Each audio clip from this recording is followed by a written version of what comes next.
She got £50, I'm afraid. She wanted 1,000. Suck on a mama. Suck on a mother. Fuck off. Yo, gatekeeper, play me blood clot show. Suck your mother 1 million times. Depressed music. Oh Lord, Trauma made another one. DA got no hope. Depression took it to 10. Yo Pierre, you wanna cry out here? When I was a young boy. You don't have future here. You don't have future. You can never make it. You're supposed to be a dinner man, serving dinner to the students in the secondary school. Because you cannot do basic 1+1. You are here breathing heavy like a dog. Think about your life. You are a failure. You are a failure. You can never make it. You know you cannot make it. You need to be cutting grass, making this place fresh for the actual footballers that want to use this place. You are tired, you are here. What have you done? Useless. Me with my pregnancy, I'm better than you. Idiot. February, March, April, May, July, September, October, November, Sunday. Give me wife, give me children, give me this, give me that. Kill my enemy, kill my enemy, kill my enemy. Give me, kill my enemy, give me. Anyone that doesn't want me to succeed, die by fire, die by fire, die by fire, die by fire, die by fire. Give me this, give me that. Kill my enemy, give me that. Give me this, give me die by fire, die by fire, die by fire, die by fire.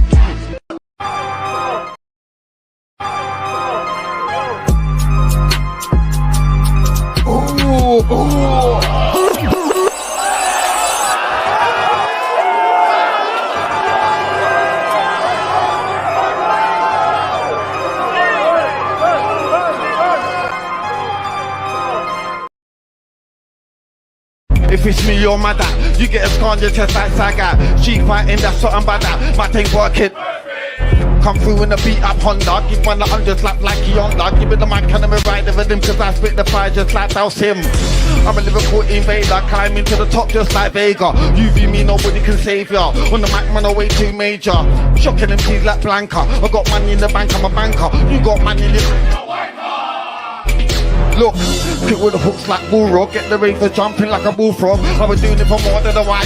In the game I'm a soldier like Gaio. So, cause they're big like Zangief. Don't when you get ever try it. Now you don't wanna get into no big man beef. I'm here, if you want the lyrical, I'm the guy son. Sucking up everything like a dice. I'm like a big man. If you wanna come on.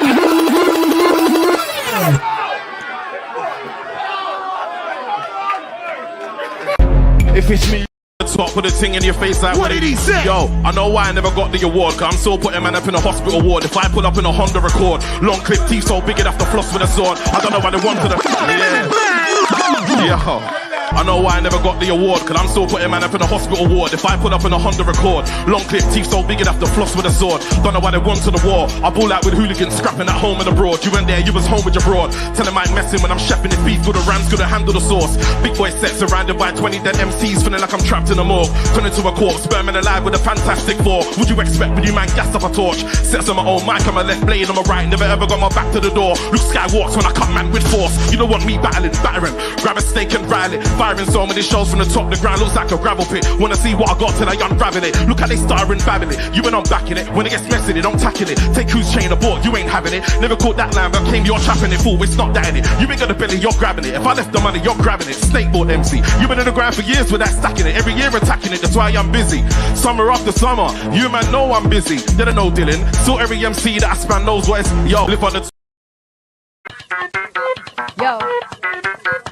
Been a hot girl from Paul's Boutique and a six-side part in my rolled up skirt. I pass round in no industry, your favorite MC gets swerved like Herb. There she thinks she can chat for me, you ain't even a freak, you're just a little dirt. Come against me, you must be absurd, like I'm the hottest chick in here, no jerk.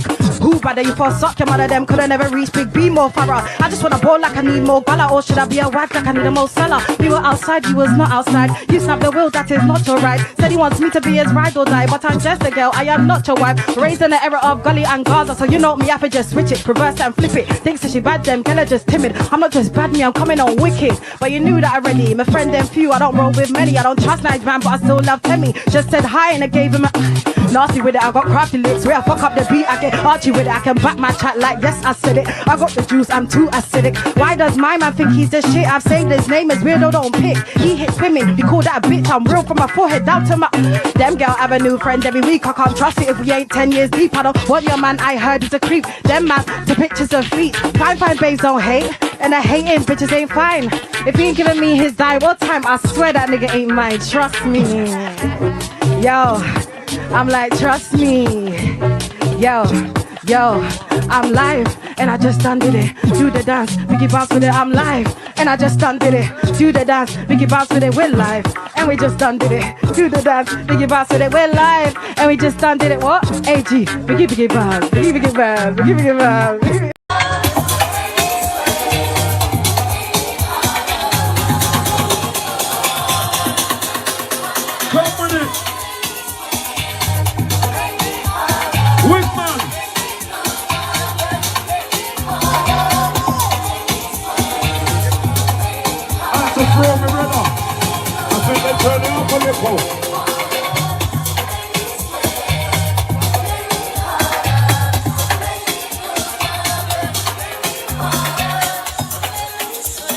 Out to the ladies.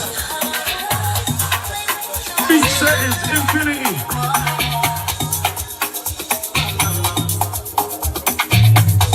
Outside the birthday gang. Outside Shannon. Outside Amber.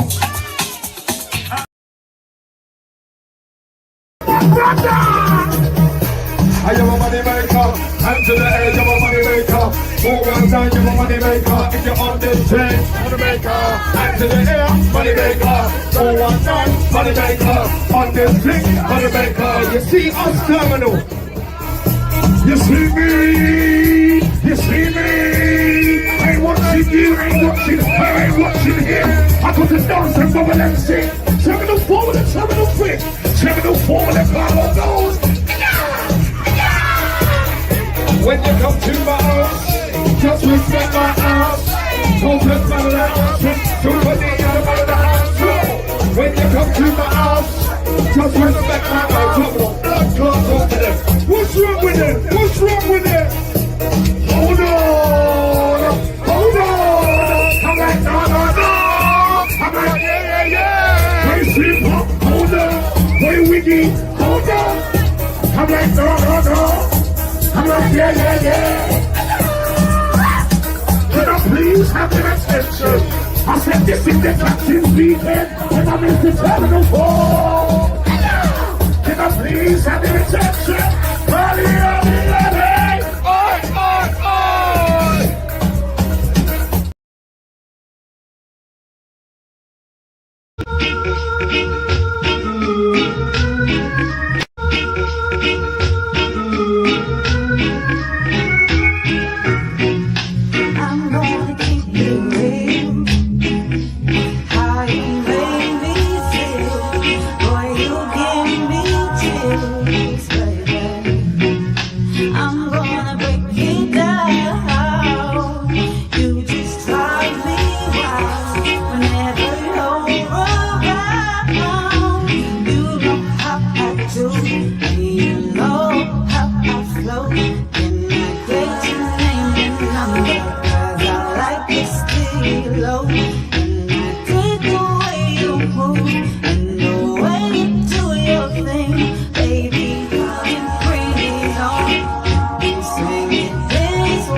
Yo, walk on, you telling me? Come on. Street block free up in this biatch. Yeah, man, walk on, what you telling me? How you made? Let it play. Yeah, man, sir. Yeah, man, there was some sad news yesterday, you know. Let's start with that, man. Yeah, rest in peace to the young man that lost his life yesterday in SE18. Yeah, man, rest in peace to that young man, and obviously condolences to the family and that still, man. You know, he's only, well, he's not even a young man, he's a young teenage boy, fam. You hear me? Yeah, man, 14. A 14-year-old, you know. Yeah. Rest in peace, man, to the young man, man, to the teenager, and obviously condolences to the family, man. You know.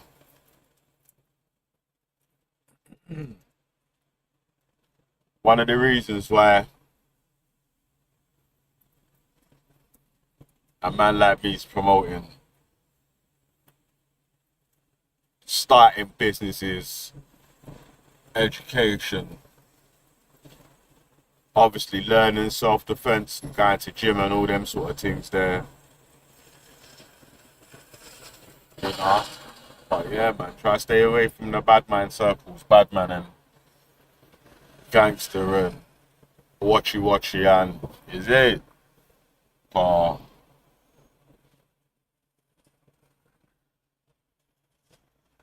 sad, Brett, he ain't even started his life yet.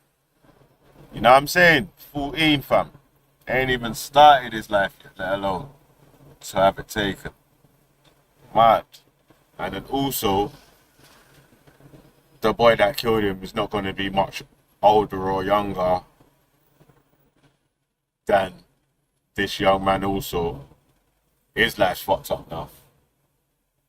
The parents, the family. Yeah, man. Yeah, man. Yeah, keep the children safe, man, and tell them about the, you know what it is, yeah? I think this lesson's not taught enough in sort of, I don't know whose circles, just all circles in it. Like, see, like, there's fast money and quick life and so and so, but that steady paced means that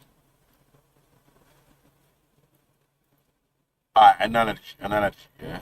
Like, you can only sprint for a certain amount of time in it, but you can walk for a longer amount of time in it. So if you pace out what you're doing, yeah.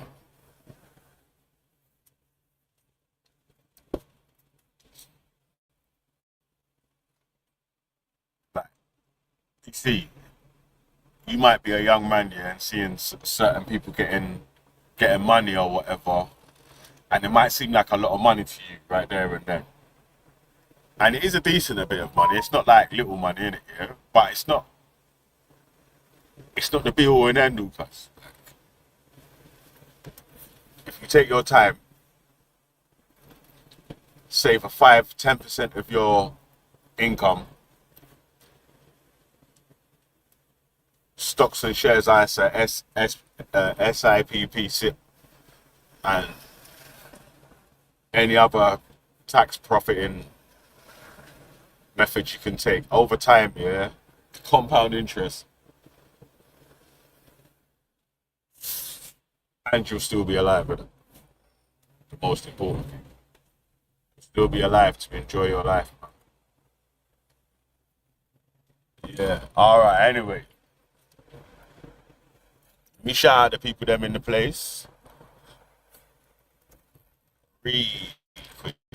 Oh, sugar. Hold on. I said, hold on. I'm like, no.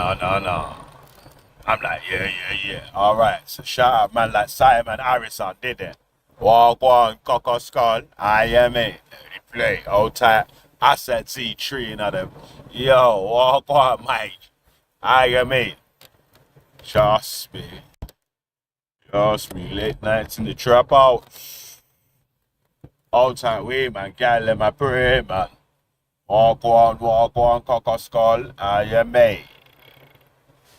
Yeah. Alright, you speak out in here. Man, can't eat. Oh, yeah. Walk on, card. Walk on, popcorn. You hear me, that? Oh, where you get the new class, the doggy? Which color that? Bad enough? Oh, how you mean?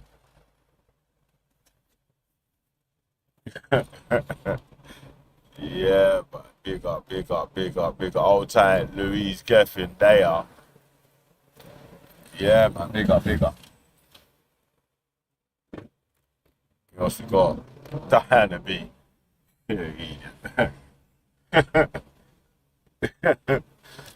Diana B's a joke here now. Alright, yeah, man. So the end of the register, yes, sir.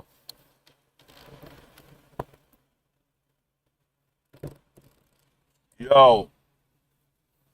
Big up yourself, man. Yeah. I'll tell you what we got, yeah?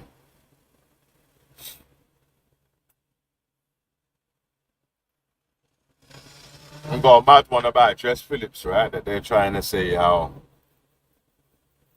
Imagine if all the people to attack in this grooming gangster, I think they picked the wrong target. That's how you know who. I don't know who Elon's researcher is. He's doing the research for Elon, cuz. You should have picked on someone that don't talk shit about no grooming gangs or isn't into this thing in it car. I don't think you can send for Jess Phillips like that still. I think she's been in there on that shit from time in it. From the times when people didn't care and it weren't on your timeline. You hear me? That's alright. Anyway, man. So let's start the Jess Phillips interview real quick here. But before we do that, yeah, let's start with something. I don't know, is this even light-hearted? God damn. Is this even light-hearted? Imagine you freed up some pom-pom and went jail. God damn. Man. Alright, dude. Play. What's You never felt so safe in your life, and you felt like a gangster, close quotes. The recording lasts, loved him. So you never felt so safe in your life, and you, quotes, felt like a gangster, close quotes. The recording lasts some 4.5 minutes, during which you gave the prisoner oral sex, then vaginal intercourse in a number of positions, before concluding by giving him more oral sex. You participated with evident enthusiasm in events, provided a commentary by way of encouragement, saying, "Guys, we made history.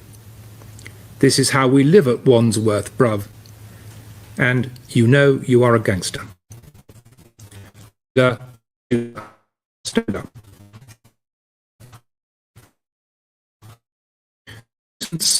Is one of 18 months in prison. You will serve half in custody unless the prison authorities decide to release you earlier. You said you loved him.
Man.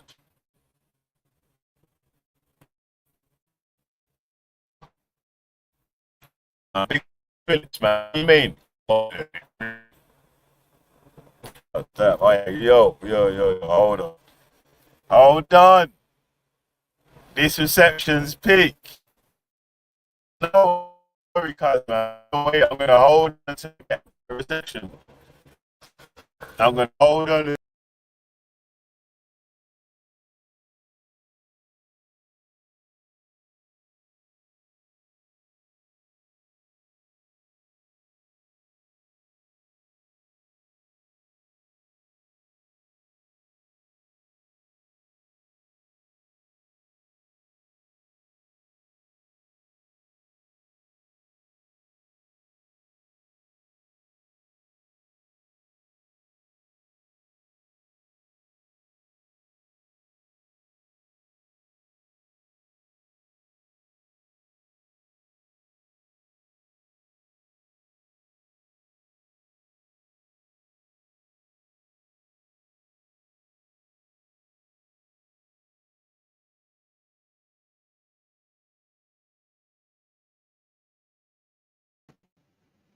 Yeah, hold on.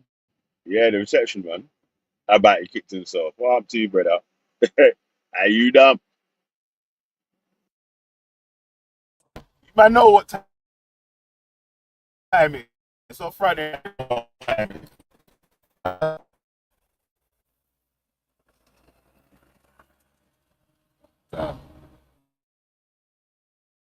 Today, cause oh my days.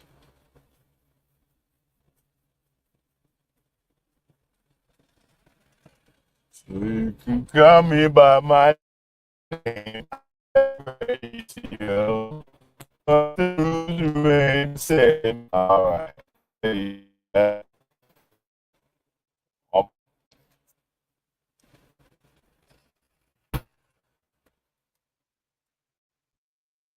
Couple lips. Talk to them.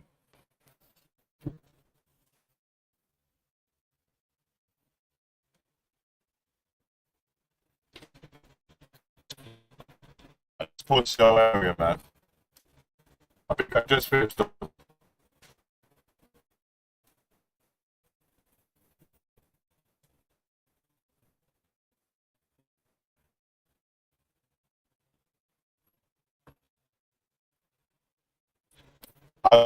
you tell me still? Up here as hell. Up here, I got that one bar. Me have one bar, 2 bar, 3 bar. And then she's going wild. She said, Feli.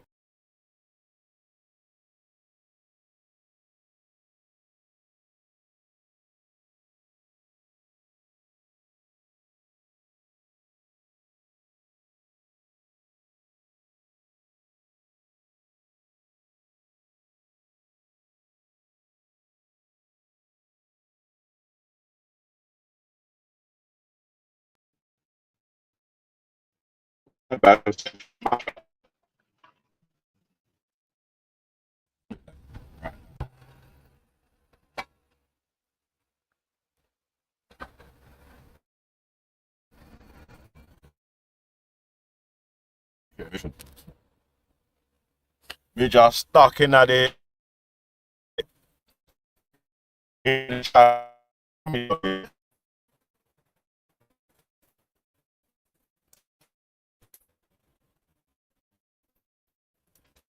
I like talk to them league man. Oh, I'm to some. Are they alright? You know what's weird, yeah, about some of these little weirdo type so and so shit? They never look into shit until someone that they look up to says something about it. But they, instead of looking in to see what the person's saying is true, they just take it as actual factual evidence and will try to spit bars at you with it.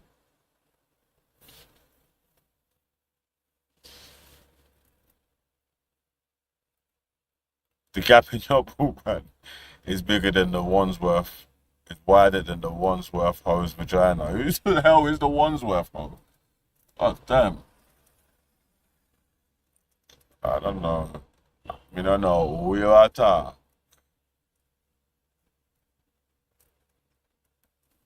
I can't even fucking move, bruv. It's like non-stop traffic.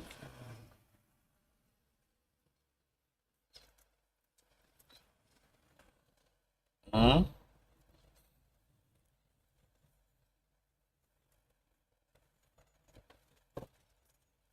Yo, so can you hear me a bit better now, yeah? Cause I done a post on my community page yesterday. Yeah? I done a post on my community page yesterday. The prison guard.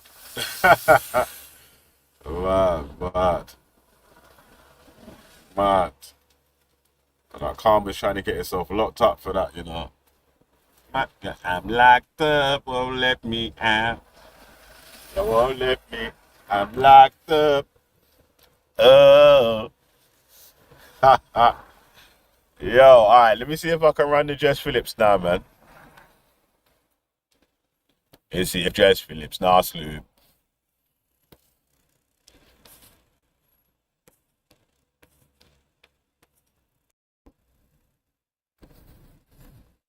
To talk to us today. Now, an awful lot has been said about you and written about you in the days. This is the first time you've come to speak for yourself. What would you like to say? I suppose the thing that my strongest feeling is that there is a huge. Hey, you know what? Yeah. Imagine if if they got me to do that interview, I would do it with music. I would say every time you ask me a question, I'm gonna play a tune. You hear me? Yeah. Where you at? I mean, how do you feel about that? About Elon Musk? Yeah, I would have played "Suck Your Mother" 1,000,000 times. Mad. Yeah, asking me about anytime anything to do with grooming gangs and all that sort of stuff there. Yeah, I was like, where your ass at, dog? Bitches didn't nick. Where your ass at, dog? Didn't feed. Where your ass at, dog? Shit didn't run off. You hear me? Where you at? Crazy. Yeah, you out with me when I was hitting in the gym? Huh? Yeah. Hey, you alright, cuz? I mean, mad. Let it play. Aurora about something a man thousands of miles away said about me that has led to an issue that I care so deeply about and have dedicated most of my working life and quite a lot of my personal life to making better and supporting victims, specifically of grooming gangs, really, really directly. And it's painful to watch it become a political football rather than an actual attempt to really do something. You get very, very tired when you do this kind of work, and I've sat in courtrooms with young girls because they'll only speak if I'm sat there holding their hand. I've literally had a young woman groomed and raped, and she was pregnant, miscarry to the point where it marked my shoes because I was in the room with her and taking her to hospital while that was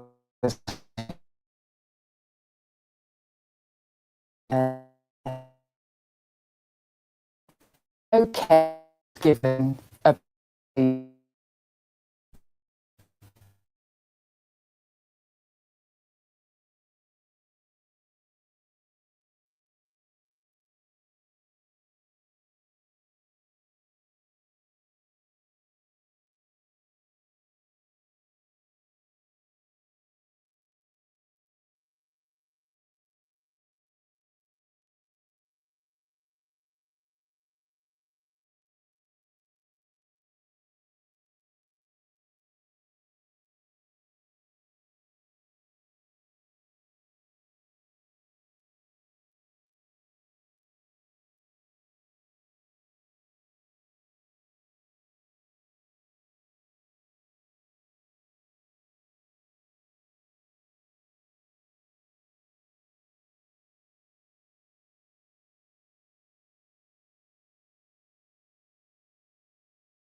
Yeah. The time when the mega crackheads were going mad, yeah? Yeah, Elon's words, not mine, yeah? Yeah. So, he opened up a Twitter Spaces, not even Deepman or something like that. Deekman. And you know what I know it's him, yeah? I used to work with some South African dudes before. Yeah, some South African plumbers, yeah? And that's they used to say that as when they was calling someone a dickhead.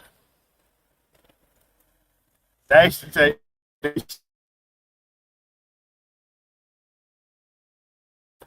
Adrian Deekman. I was like, oh, what's that mean? He's just a dickhead. I'm like, oh shit. Yeah, man, it is, bro. It definitely is, bro. Deekman's Elon, bro. Behave yourself. Yo, we got his voice on tape, cuz. Are you mad? We got his voice on tape. Yeah? Wildin'.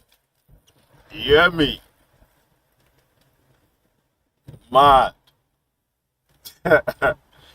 Who the fuck else in South Africa gives a shit about MAGA? Huh? Anyway. Jess? Hey, wait, hold on. Before I play, actually. Yeah, before I load it. Oh, yeah. Before I play though, yeah.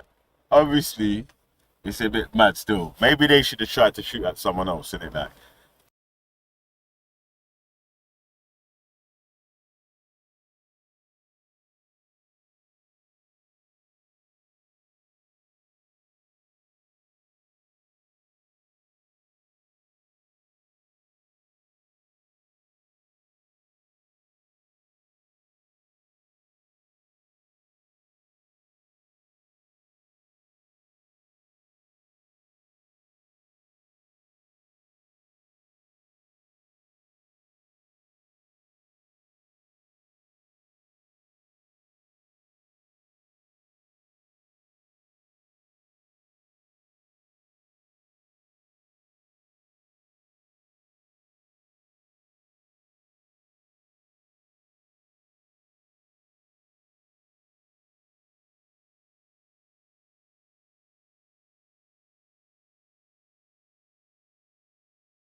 Yo, hold on a sec.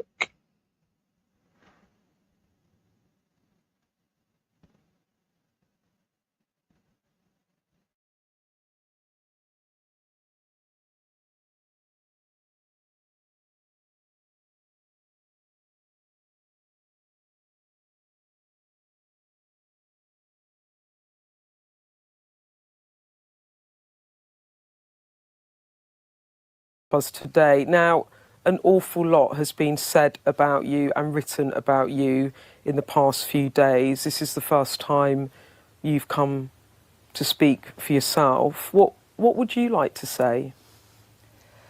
I suppose the thing that my strongest feeling is that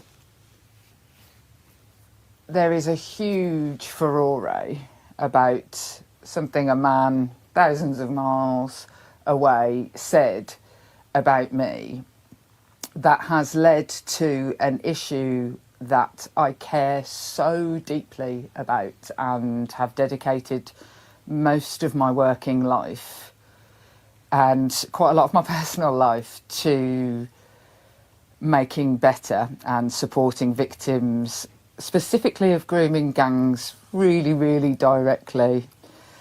And it's painful to watch it become a political football rather than an actual attempt to really do something.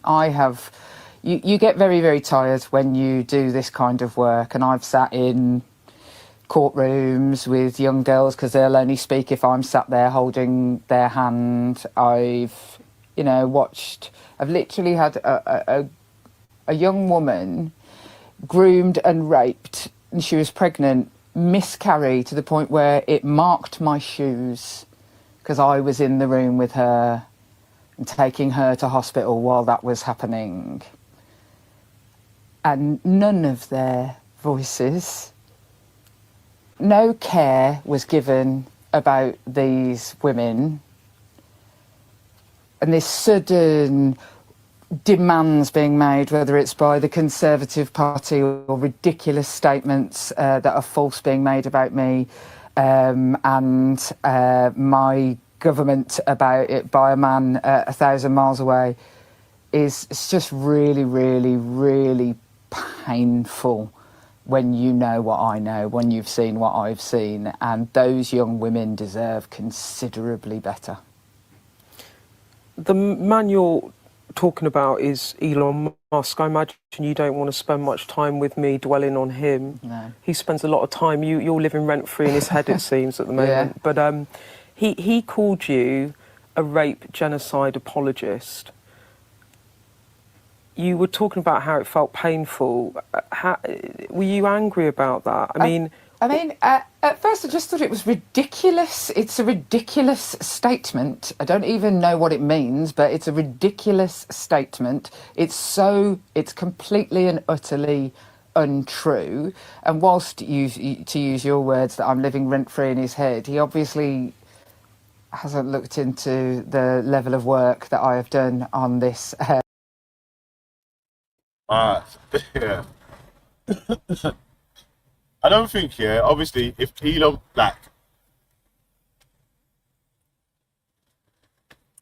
obviously, because Elon Musk is the richest man in the world, or on paper, the richest man in the world, labeled as that, and also the owner of Twitter. If it was just any Tom, Dick and Harry, someone without a massive following or a big backing behind them or whatever, making them sort of claims, they wouldn't even pay probably attention in it.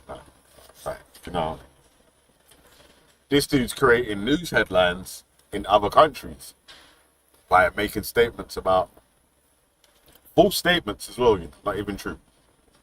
Making false statements about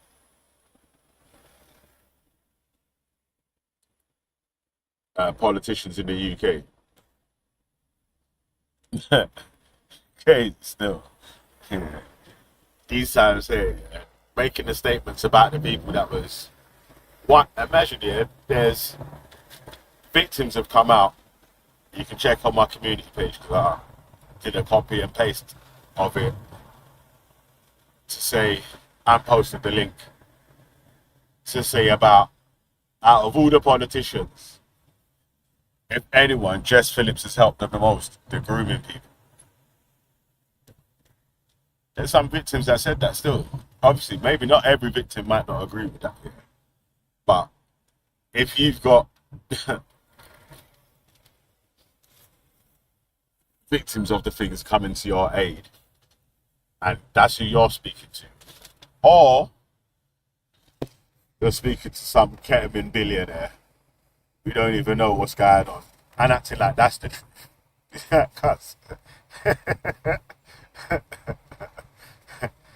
That's where the chart starts going downwards.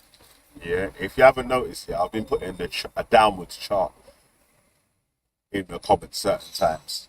Your stock's going down, bro. Man, my God. Over the years or currently. So it's not, I've had men say worse things about me over the years, but what it makes me feel when, in the cold light of day, after you sort of dealt with how ridiculous it is and then the effect it's going to have on whether it's the next week of your life or how much of your life, you go back to, you can't be silenced by these people because you've got a job to do, and you've got a job, a once in a lifetime opportunity that you've been given in government to actually change things for child abuse victims. And so then I just have to, you know, stop my feelings on the matter and stop worrying about, you know, what I feel about it and just try and crack on with my job. But what is the effect? Oh, the effect is it's one of like being in a cloud and literally being able to see the wood for the trees, and the level of volume of communication that you get, both good and bad, it is suddenly huge. This is a man with a global platform. My sister-in-law texts me. She lives in my brother lives in France. And my sister-in-law texted me and said, I've just been reading about you in Le Monde. And so there is a level of ridiculousness of the bandwidth that this can make. So I have to think then, you never waste a crisis. That's what I was raised. I actually, funny enough, wrote a book about one of the whistleblowers in Rochdale, where the lesson is never waste a crisis, that I'm trying to teach other people. And I won't waste this one, and I will make it so that we get change in our country. I'm going to come on to that, but just before I do,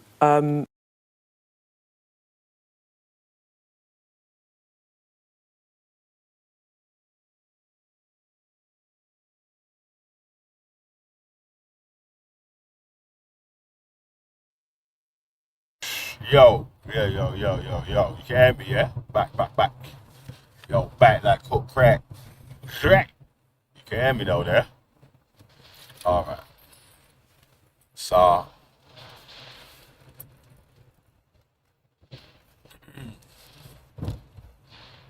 See what? Like, the attacks that Elon's laying out on Jess Phillips, yeah? Was that if he actually was being honest in his attacks or whatever, he really should be attacking whoever was the Minister for Child Protection and in those sort of departments at the time of the grooming scandal, right? Right? If his thing is that these politicians allowed these sort of things to let happen, and he's blaming the politicians of the time for it. Well, the politicians of the time were conservative politicians. Do you know what I'm saying? That?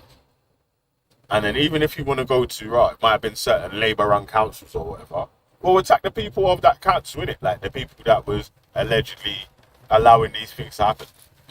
Don't attack the people that was trying to help the people. That don't even make sense, man. Literally don't even make sense to me. But let it playeth. Most of my working life and quite a lot of my personal life to making better and supporting victims, specifically of grooming gangs, really, really directly. And it's painful to watch it become a political football rather than an actual attempt to really do something. You get very, very tired when you do this kind of work. With young girls. Yo, that's the point of where I'm saying, like, yo, really and truly, the people that, even the victims are saying, yeah, have come out and said that they don't want the political football. They don't want another inquiry like that. They want the recommendations or the things that were said to be implemented. They want those implemented. Because obviously that stops future things happening and then can be used for past cases.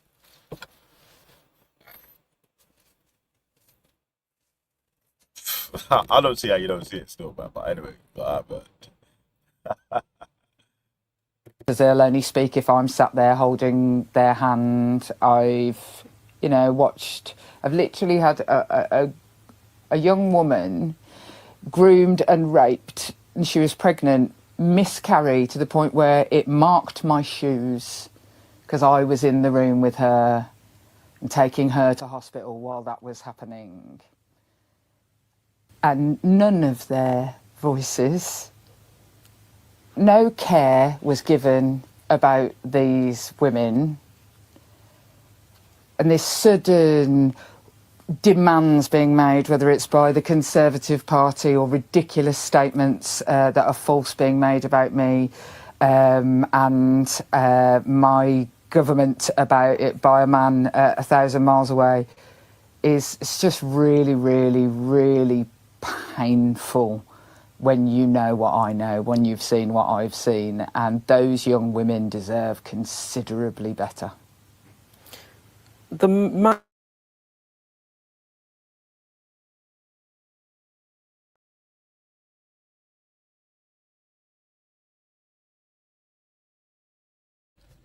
Yo, hey, my bad. Hold on a sec, yeah? Let me chat to that little pussy or the reanimator. He's a fucking idiot, isn't he? Yeah? Did I say any victim that spoke to me, you fucking spastic cunt?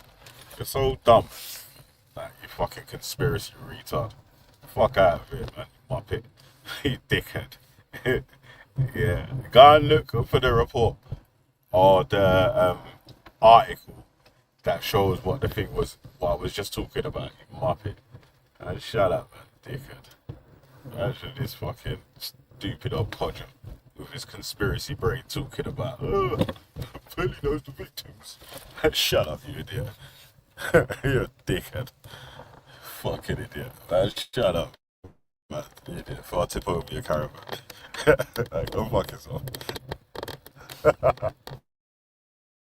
Government to actually change things for child abuse victims, and so then I just have to, you know, stop my feelings on the matter and stop worrying about, you know, what I feel about it and just try and crack on with my job. But what is the effect? Oh, the effect is it's one of like being in a cloud and literally being able to see the wood for the trees, and the level of volume of communication that you get, both good and bad, it is suddenly huge. This is a man with a global platform. My sister-in-law texts me. She lives in my brother lives in France. And my sister-in-law texted me and said, I've just been reading about you in Le Monde. And so there is a level of ridiculousness of the bandwidth that this can make. So I have to think then on, you never waste a crisis. That's what I was raised. I actually, funny enough, wrote a book about one of the whistleblowers in Rochdale, where the lesson is never waste a crisis, that I'm trying to teach other people. And I won't waste this one, and I will make it so that we get change in our country. I'm going to come on to that, but just before I do, the effect was that you've had threats made against you. Oh, yeah. You've been subject to abuse for many, many years. We've talked about it before, that you're one of the top 10 MPs in terms of needing protection. Was this on another scale that you haven't seen before? Yes, I think. I mean, it's hard to sort of quantify it compared with other sort of times that you've been under particular threat, but risk. You're all right, bro. You say the victims have come out and supported Jess. How many victims have come out and supported Tommy? I don't know how many. But Sammy Woodhurst that refused to work with him and now wants to work with him. I don't know how many others.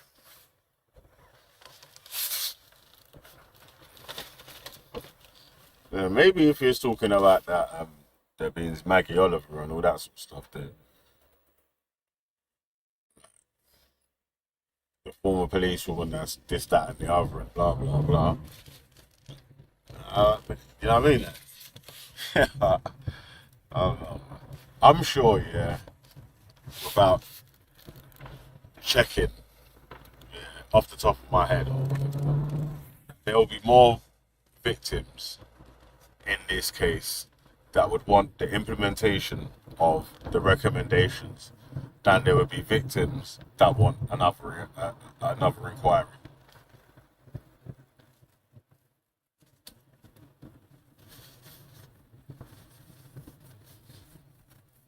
Yeah, prove me wrong, innit?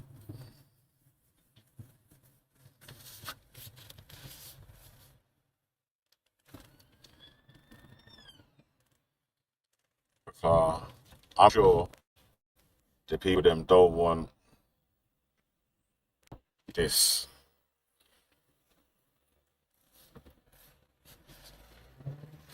flipping back and forth pantomime style circus shit around their abuse. Like, they'd rather the fucking people that were abusers be charged. The ones that were found guilty. Any ones that got away, be brought back to court.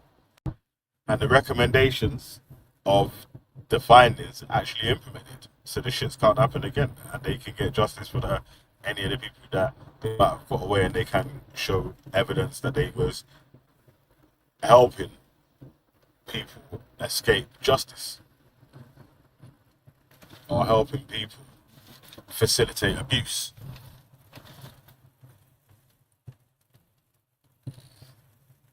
But that's simple to me still. Obviously, we don't all think the same, but, you know. Let it play it. Oops. And I've sat in courtrooms with young girls because they'll only speak if I'm sat there holding their hand. I've literally had a young woman groomed and raped, and she was pregnant, miscarry to the point where it marked my shoes because I was in the room with her and taking her to hospital while that was happening. And none of their voices, no care was given about these women. And this sudden demands being made, whether it's by the Conservative Party or ridiculous statements that are false being made about me, and my government about it by a man 1,000 miles away, it's just really, really, really painful when you know what I know, when you've seen what I've seen. And those young women deserve considerably better. The man you're talking about is Elon Musk. I imagine you don't want to spend much time with me dwelling on him. No. He spends a lot of time. You're living rent-free in his head, it seems, at the moment. Yeah. But he called you a rape genocide apologist. You were talking about how it felt painful. Were you angry about that? I mean, at first I just thought it was ridiculous. It's a ridiculous statement. I don't even know what it means, but it's a ridiculous statement. It's completely and utterly untrue. And whilst to use your words, that I'm living rent-free in his head, he obviously hasn't looked into the level of work that I have done on this over the years or currently. So it's not,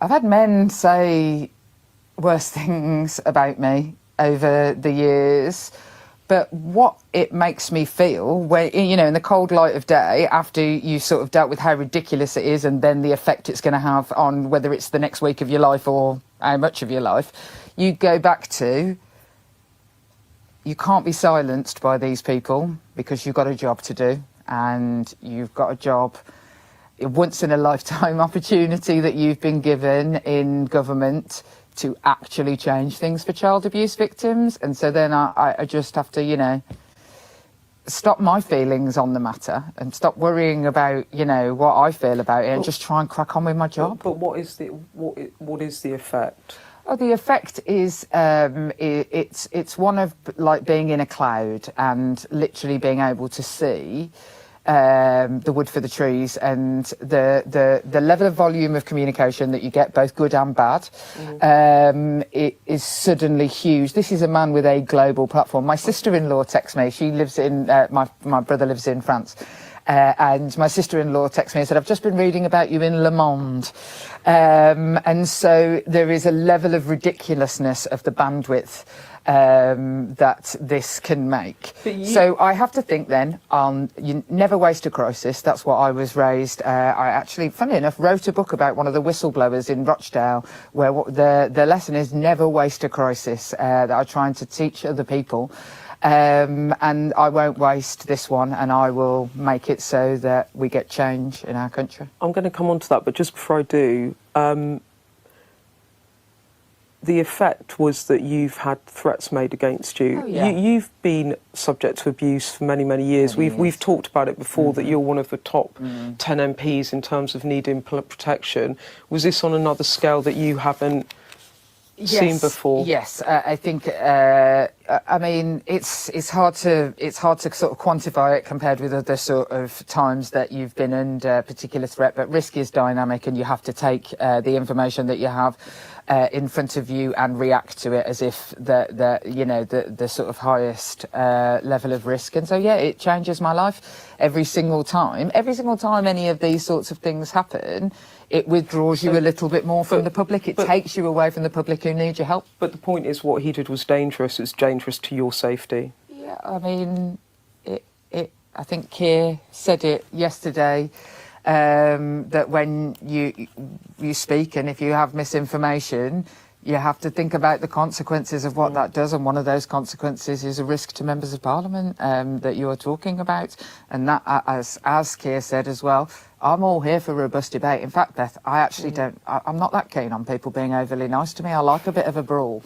But there is a difference between targeting misinformation at somebody and then just letting whatever threat to them roll out and robust debate. The Conservatives are calling for a national public inquiry into grooming gangs, arguing that while trials have taken place all over the country, no one in authority has joined the dots. Badenoch saying 2025 must be the year that victims start to get justice. What's your response to that? My response is that it's amazing that Kemi Badenoch could say 2025 should be the year that victims get the response after 14 years of government. I'm not entirely sure. Funnily enough, this all started about an Oldham inquiry, which a government she was part of also said should be done locally. And the fact that Kemi Badenoch is reacting to something that Elon Musk has said, I am reacting to things that victims say to me. And I watched what happened in the Telford inquiry because I was there. I helped and supported the victims throughout that inquiry. And it is the best thing I have ever seen to actually inform change of how things happen now, that stops children being abused now. So the Tories are... It's amazing they were only out of government 6 months ago, and now they're claiming that... I've never seen Kemi Badenoch, Chris Philp, Robert Jenrick in any of the meetings that I've been in over the years trying to advance policy on this. Never once. But do you think there should be a public inquiry in the sense that, yes, the J review looked at child exploitation... It did, for 2 years. For 2 years, but specifically on grooming gangs, whether or not this is an area that needs its own inquiry? Look, that's the argument. How do you... Their argument, what does that inquiry even look like? I am in no way against the full truth of everything that has ever happened, and also accountability for people who covered things up, which is one of the reasons that we are pushing on mandatory reporting, so that people can be sent to prison if they try and cover this stuff up. And... I am in no way against whatever will make that happen. But where is the evidence that this flag waving, that these Johnny-come-latelys, because Elon Musk said something, where is the evidence when we had a national inquiry and still 2 years of their government, nothing changed? So after Sarah Everard died, the only thing the government announced at that time, when there's this big furore about women's safety, was that they would do the Angelini inquiry, which is still ongoing. Not a single thing has changed for women on the ground. I am interested in changing things. You're really angry. I am really, really, really angry. I am really, really angry because some of the people who are now claiming to be the virtuous... flag bearers of these victims, well, I'm going to listen to the victims and I won't rule out anything. We are making a specific, and this was always the plan, you know, the only thing I would say that this furore has done is elevate the announcement. There was always the plan that we would have a group of victims that would sit within the Home Office as decision makers on the child sex abuse inquiry and how to make it happen.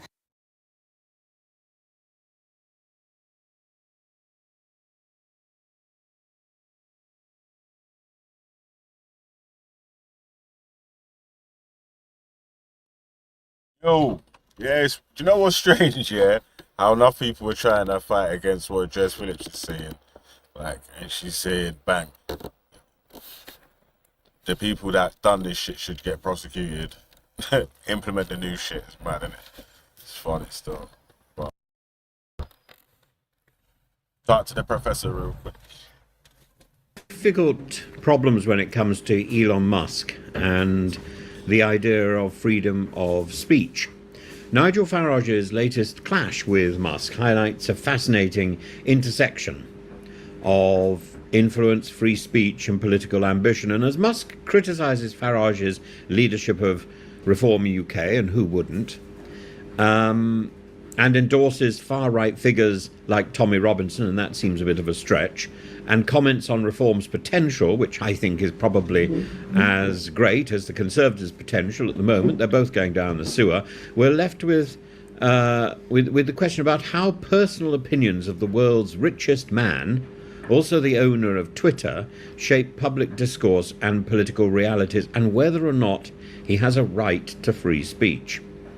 Farage's insistence on educating Americans about Robinson's troubled history is as much about preserving Reform UK's image as it is about countering Musk's narrative. And Musk's tweets supporting Robinson and his criticism that Farage doesn't have what it takes to lead Reform UK are designed to provoke, to poke, to tease. And yet Farage, ever the political strategist, refrains from outright war, praises Musk's heroic achievements while distancing himself from Robinson's toxic brand. Now, Farage's balancing act is further complicated by the proximity of his campaign to Musk's involvement in reform. Reports of Musk's potential $100 million donation to the party underscore the paradox. How does one reject Musk's meddling while courting his financial largesse? The Reform leader's trip to the US for Donald Trump's inauguration offers, of course, an opportunity for rapprochement, but it also underscores his precarious position. An alliance too close risks alienating moderates, while outright hostility risks losing financial and media momentum. Musk's involvement in this saga underscores his unique place in this global discussion. The problems are, first of all, his position. He has amplified influence. His pronouncements, even when casual, ripple across politics and markets because of who he is. And when people have that element of power, when somebody who is powerful says something to you, you do it because they're powerful. Somebody else who's not powerful can say something to you and you don't do it because they're not powerful. So somebody can use their power and their influence to, what's the word now? Could it possibly be bully? You can't really be bullied by somebody who is smaller than you or has less influence than you. Well, you can, but it's harder. Somebody who is bigger than you and has greater power than you, what they say, what they do can easily become bullying, even if what they're saying is the same as what someone else might be saying. Position and power colour what somebody says, and particularly with Musk. Musk's pronouncements are amplified in a way that mine or yours would not be. And it positions him not just as a commentator with free speech, but as a power broker. And therefore he has to be significantly more careful about what he says than you or I. Then, as the owner of Twitter, he has a platform that again pushes his power, and he controls the infrastructure underpinning modern political dialogue. He controls the biggest platform on social media. His selective amplification of figures like Robinson, while deplatforming others, raises questions about whether his vision of free speech aligns with broader democratic principles, with principles of fairness, with principles of Hey, you know what's funny? Yeah? I'm just popcorning from the side, you hear me? Because, you know, on the right wing side of the game, it's just been a one horse race forever and ever, innit? Right now, it's all getting fucked up. But you know, 1 minute one man's got 1 minute Farage has got a sugar daddy, yeah. Yo, man, why for that? Yeah. No man, I have sugar daddy. You see? But anyway, yeah. But Elon Musk got or Elon Musk was going to be Nigel Farage's sugar daddy. Yeah. Yeah, me cuz. And he's like, yo, that's what I'm saying, yeah, I need you to get in a relationship with my other sugar baby, Tommy Robinson. She's like, what? No. Threw his toys out the pram. Yeah, cuz.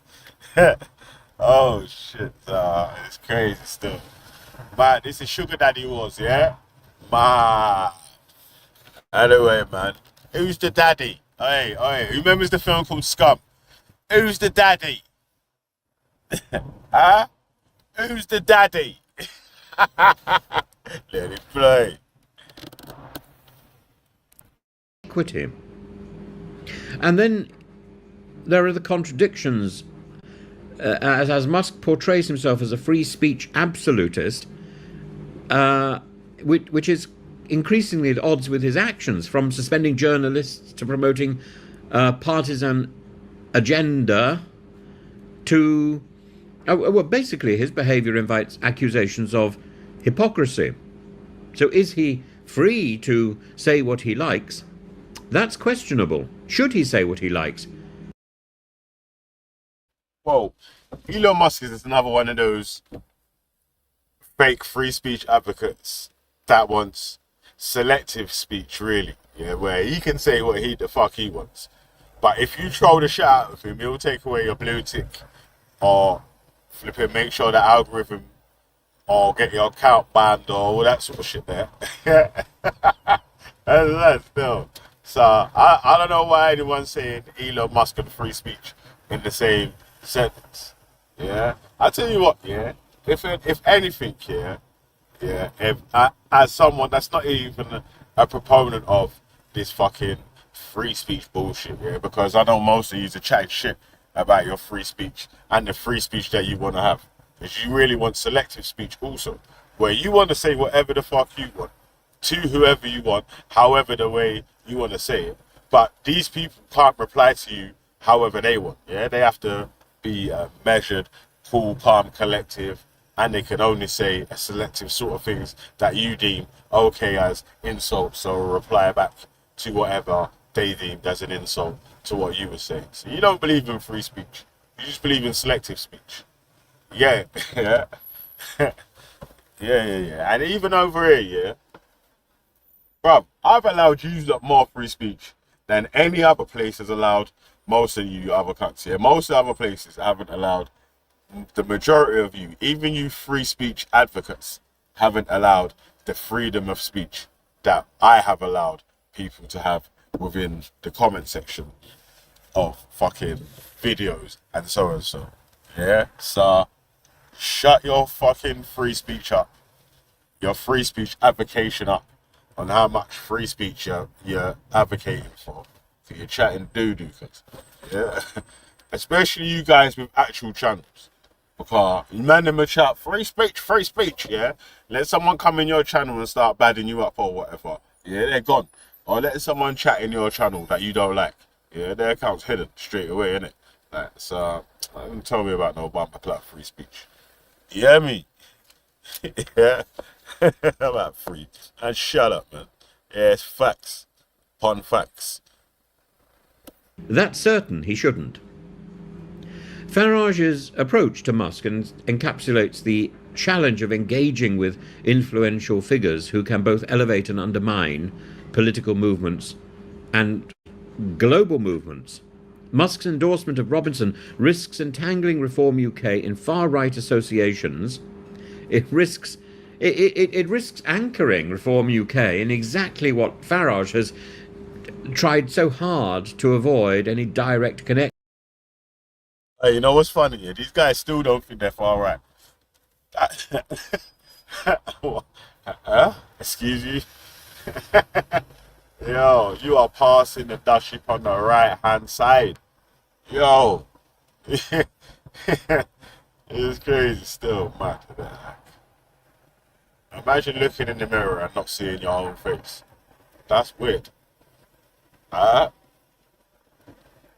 That's what it looks like from the outside looking in. To people that are on the far right saying, do you even know what the far right is? Yeah, yeah. While using racial insults to people and all that sort of stuff there. While championing every single fucking far right lunatic around the globe. Yeah, while speaking on every single far right talking point like it's a fact. Yeah, championing it, doing your body clapping, twerking in the chat. Yeah, fucking letting the far right motorboat you and all that sort of shit there. Yeah, you mad?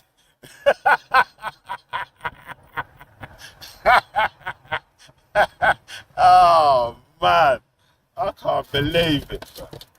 I cannot believe it. Yeah, I can't believe it's not butter. You mad?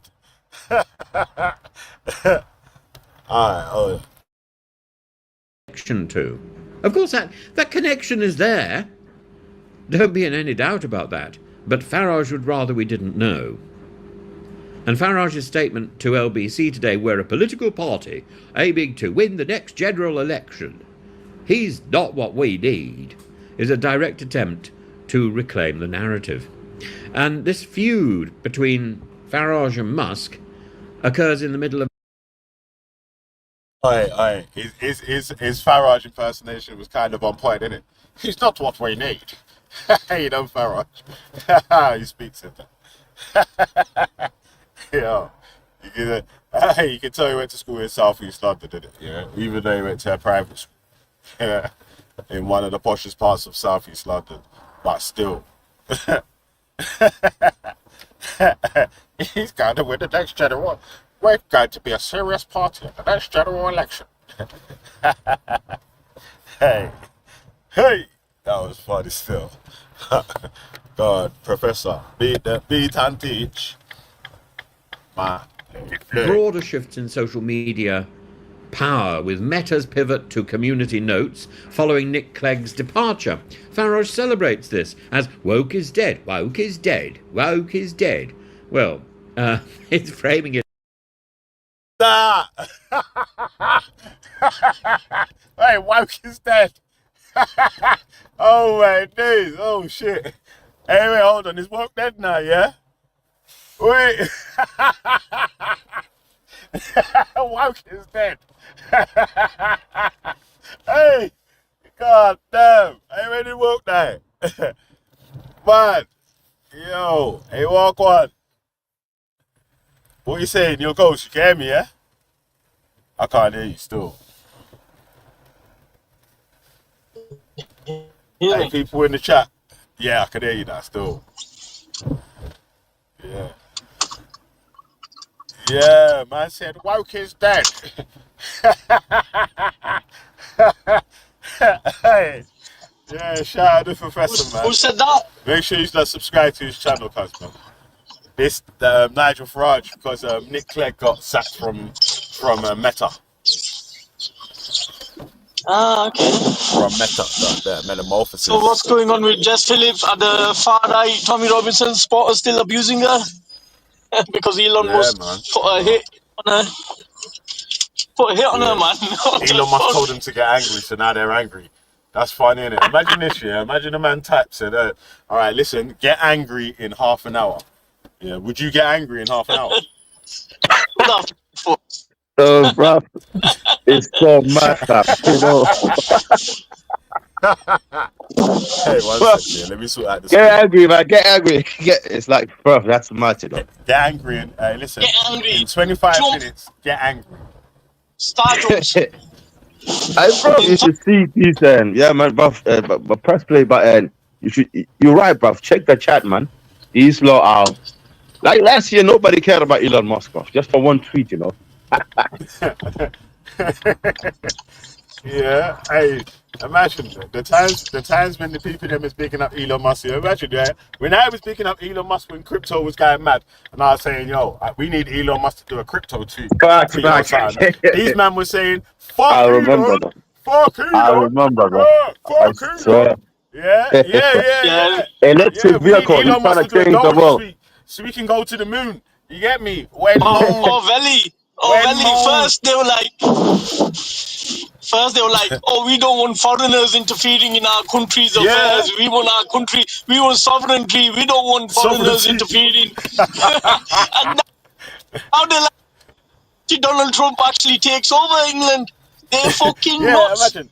Hey, the man them voted, yeah. Elon Musk done a poll on Twitter, yeah, to said, should we free England from their tyrannical dictators? Obviously, that means like, should we basically invade England? Yeah, the man them voted. Yeah, take over. Hey, you're gonna vote for your own country to get invaded? That's worse than Brexit. I know this is fucking mad. That's worse than Brexit, man.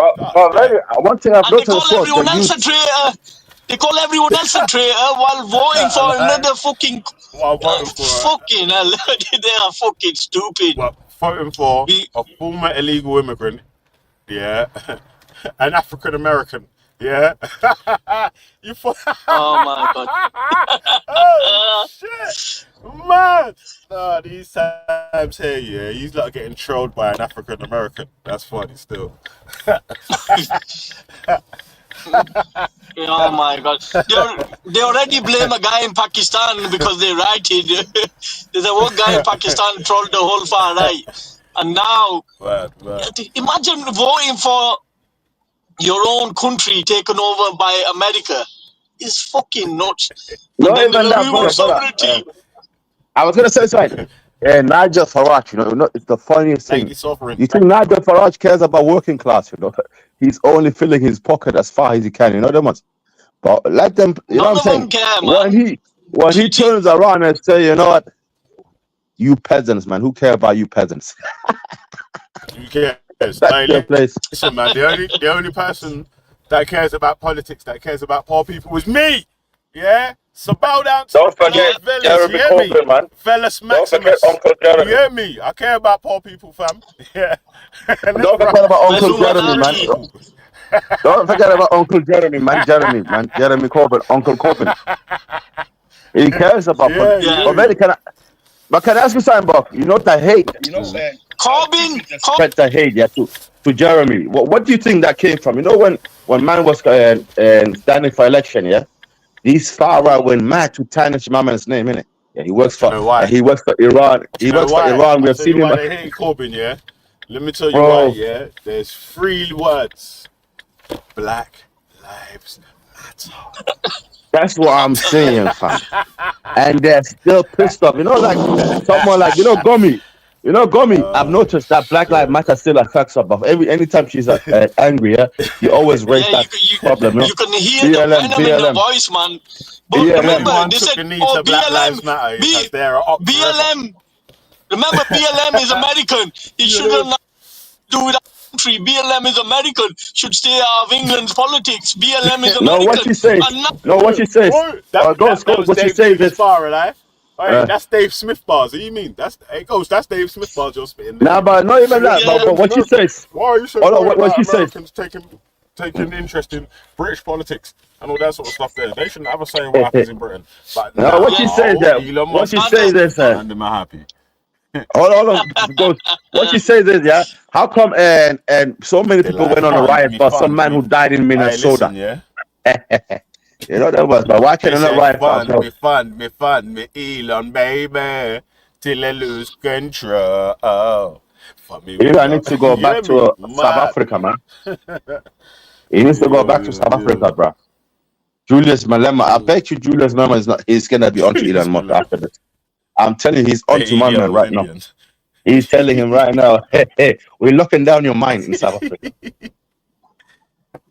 You can have Corbyn.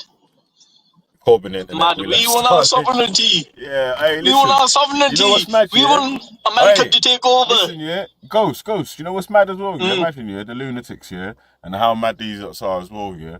Everyone wants to spend 10 million hours on YouTube chatting shit or whatever, right? Jeremy Corbyn said you're gonna get free internet, B. Like, yeah, free internet for the nitties. Free internet, B. And you still didn't vote for this motherfucker, cuz like you could have been inside your house trolling for free. Yeah. Yeah, you could have on Twitter, you could have on TikTok, YouTube, all free, all your grannies on there spying your nonsense. You know, you could have done it for free, man. Now your husband, poor guy, has to go out and stand on the roof for you to internet and more cigarettes. stand you know them ones. Stand on the roof for you to go. Free internet, yeah, and a bigger patch of fucking Gold Holborn. You could have had Golden Holborn? Golden Virginia instead of no way. Oh no way, bro! Yeah, but you telling him I was giving tobacco for free as well. Nah, I'm saying that. True, you didn't have to have an internet bill. You know what I mean? You could instead of buying. Yeah. You have a little extra. You know that little extra. Instead of buying Red Bull tobacco from Belmarsh, you could have got Golden Virginia, cuz. But bro, I was going to ask you something. And what's called Benny? You see that? And what's called and Ghost as well. You see that chat? Yeah, I swear. You know these people are always talking about people be arrested for posts and this and that. Right now, you should see the amount of how they're trying to endanger that woman and Jess Phillips. So what I don't understand, yeah, you know how they're trying to endanger her life, but I don't understand how these people are doing this. Is it because they're using white privilege? The worst thing is the hypocrisy, Asgari. They're saying that Nigel Farage saying that Tommy was violent to women because obviously the police officer getting hurt when he was having a domestic can put his life in danger. But what are they doing to Jess Phillips? You're literally calling her a genocide of grooming. Not even that. I just heard, and that what's her name? That dusty woman, the ugliest woman herself, Katie Hopkins, talking about she looked like a dog's ass and her face looked like that. Where has it come to that you have to now? You go to high school bullying, high school bullying tactics. Your face. I'll tell you what, yeah. Adam Smith, I need you to jump on the panel, man. I swear that. I want to speak. Yeah. That guy, brother. I would like to see that guy. He's scared. I've never seen him just chat in a chat, man. He said there's no, what the fuck? There's no such thing as white privilege, you Somalian waste, man. Oh my god. Oh shit. He said that in the same sentence. Somalian, God. I guess what happened? Did you not see the statistics of Dave Smith about Norway? He said Somalia are the top one, He said the statistics Dave Smith said per thousand people in Norway, the criminal rate, yeah. Somalia the number one, they're double them. But that lies, bro. Yeah, it says Somalia, then Ethiopia after. What do you mean Ethiopia, bro? I've never heard about Ethiopia being in Scandinavia. Bro, people. It's like a list, bro. Somalia, Ethiopia, Eritrea. And then Pakistan is like after sign, I don't believe any stats that these lots say, man. I never believe a word they come out with. It's the funniest stats, they fucking lie, man. Dave, Adam Smith, man, what was that? No white privilege is Somalian. No white privilege is Somalian. What the hell? That's no privilege, man. That's mad. But listen, you can't play that racist video, brother. You can't play that racist video for Adam Smith. The one who I'm not racist, but I want these knickknacks out of my country. I've never seen it, Since I've never seen it play it, man. That shit is joke. Speaking of idiots, is Danny Roscoe in the chat? Bro, that guy, man, brother. The other day he said, I went to Tommy Robinson for visitation aside. I was watching his video. Talking about, but I can't say what he was talking about in that. So why? And he's still telling you what they were saying, For legal purpose, I can't tell you. He broke the NDA. That Like he the odd signed. one here and there, it 1 weren't second. a problem. And then all of a sudden, now Press play, bro. when they first started coming over here, like the odd one here and there, it weren't a problem. And then all of a sudden, now as English people, we are the minority where we live. You know, and that ain't right. What kind of thing do you say to people you believe are immigrants? What are you looking at, you black? So straight up a racist comment. Yeah, there's no getting out of it. Yeah, I'm not racist. I'm not like. You're not I racist. beg your No. Listen, hear me out. I've got Muslim friends. I've got coloured friends, and all this. Yeah.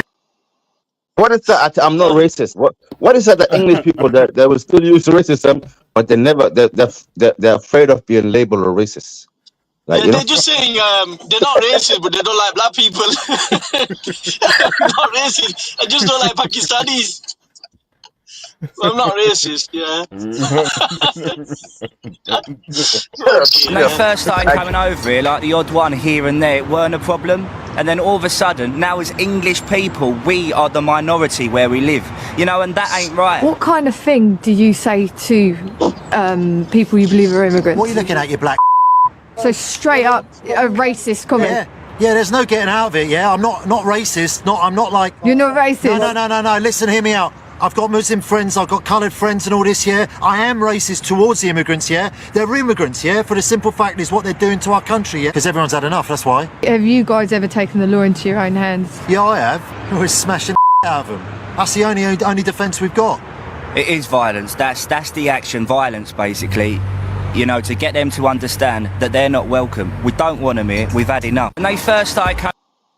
Wow. So that's the good old English, man. And this is what these people are promoting right now. You know, these idiots you see in the chat and that.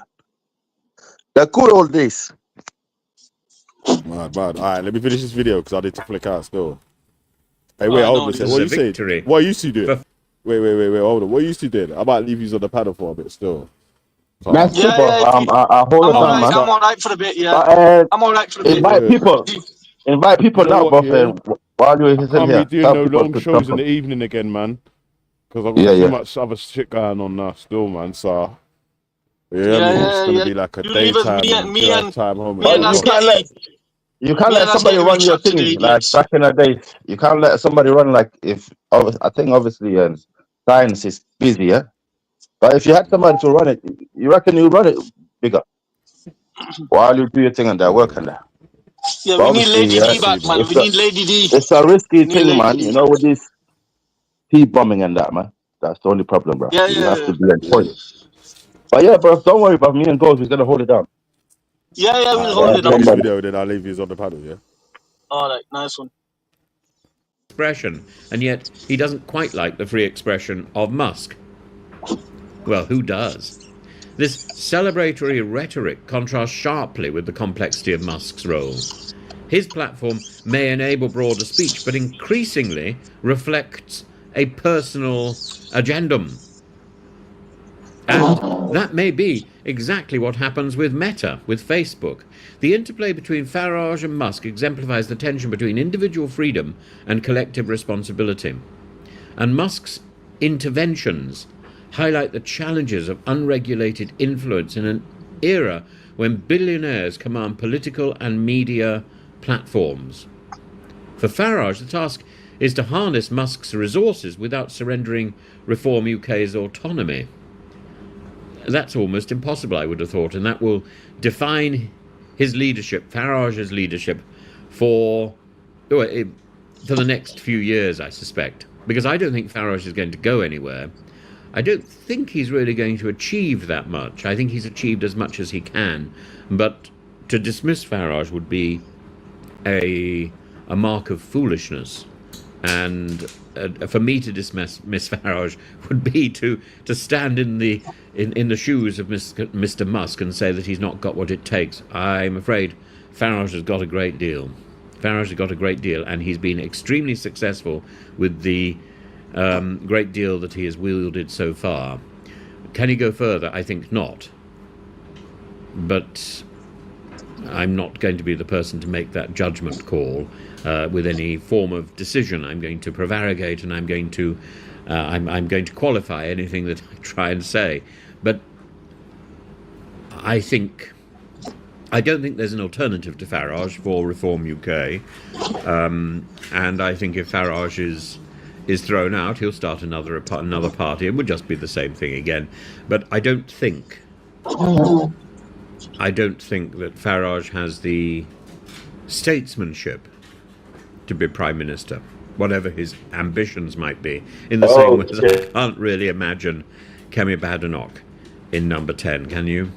It just isn't credible. And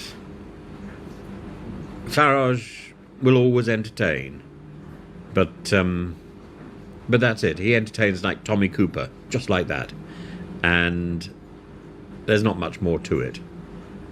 Highly entertaining. Always listen to Farage. Always watch Farage because he does the job very well, but it's not going to last.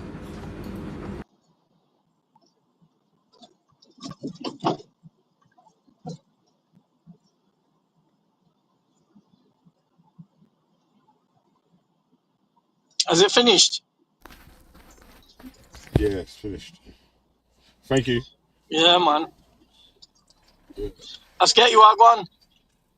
Bro, it's 100% on point, bro. Like, you know what? Talking from these far rights, yeah, they support Nigel, but then as soon as he says something, they're against, they pull out, yeah, and then Nigel goes and create another party. The stuff they're like sheeps, bro. They're literally like sheeps. You know, wherever anybody talks about something to do with immigration or remember this, they all jump on Brexit just because of the word. We got too many people coming to this country. This was way before boats and all of that, and these so-called problems that they're experiencing right now of, you know, people coming here on boats. They love Brexit because of Polish people, you know. Let's be honest. They didn't want Polish people here. A lot of them went to approved, bro. I've never wasted my time standing in a queue, you know, voting, spending a whole day just for you to get in this. They call refugee invaders and this, that, the other, but on the same hand, they want Donald Trump and America to invade Britain. So, you know, how does that work out? Where's your loyalty? Right, listen, I got to White Indian, brother. The thing, you know what it is? As long as it's a white person, even if he fucks them up over at the end, yeah, they don't mind. As long as he's white. Yeah. Well, if you need to jump off for a bit, I'm all right for 15, 20 minutes. So if you need to go do a quick They are the real racists, these people, you know. They are what racism it really is. Because what it is, all of this, bro, this is 2025, bro. They're still using inherently racism, you know. 2025, you know. Yeah, of course. And they're using, like, you know, ignorant people might not see the codes of words they're using in a chat and that. But these people are using extreme racist, terroristic words, you know. See when they chat.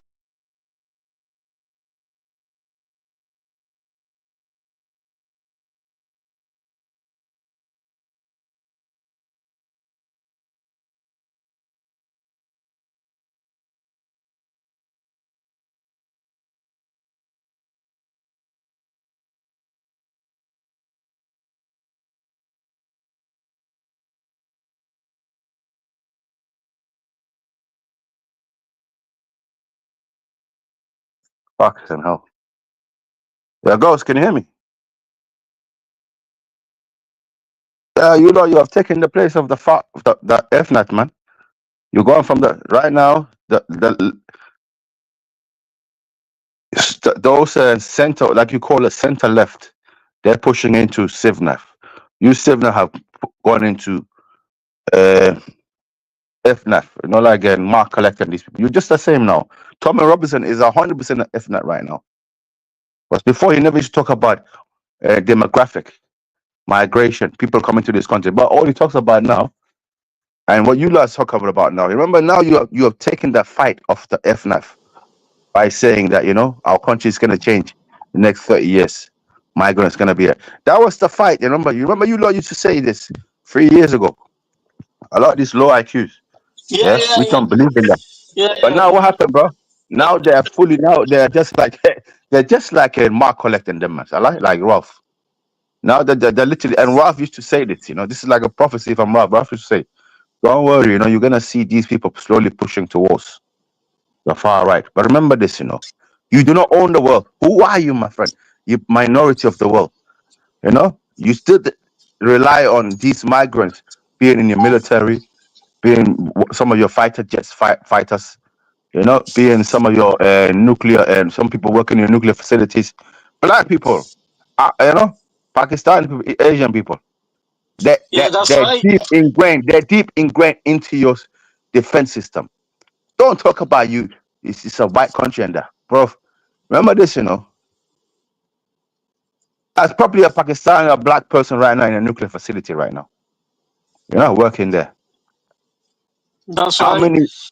many of them are fighter F-16 fighter pilots? Yeah. Don't come here like it's all a white country. Remember this. You lot choose. You still value and respect and honor the Commonwealth, the control of the Commonwealth. I like and what's it called? And Ghost. You ever hear these people saying, "Let's end"? Why don't we vote to end the Commonwealth? These so-called migrants that keep saying, "But Britain still control the Commonwealth and they're still the colonial master." And that. Have you ever heard them coming together saying, "You know what?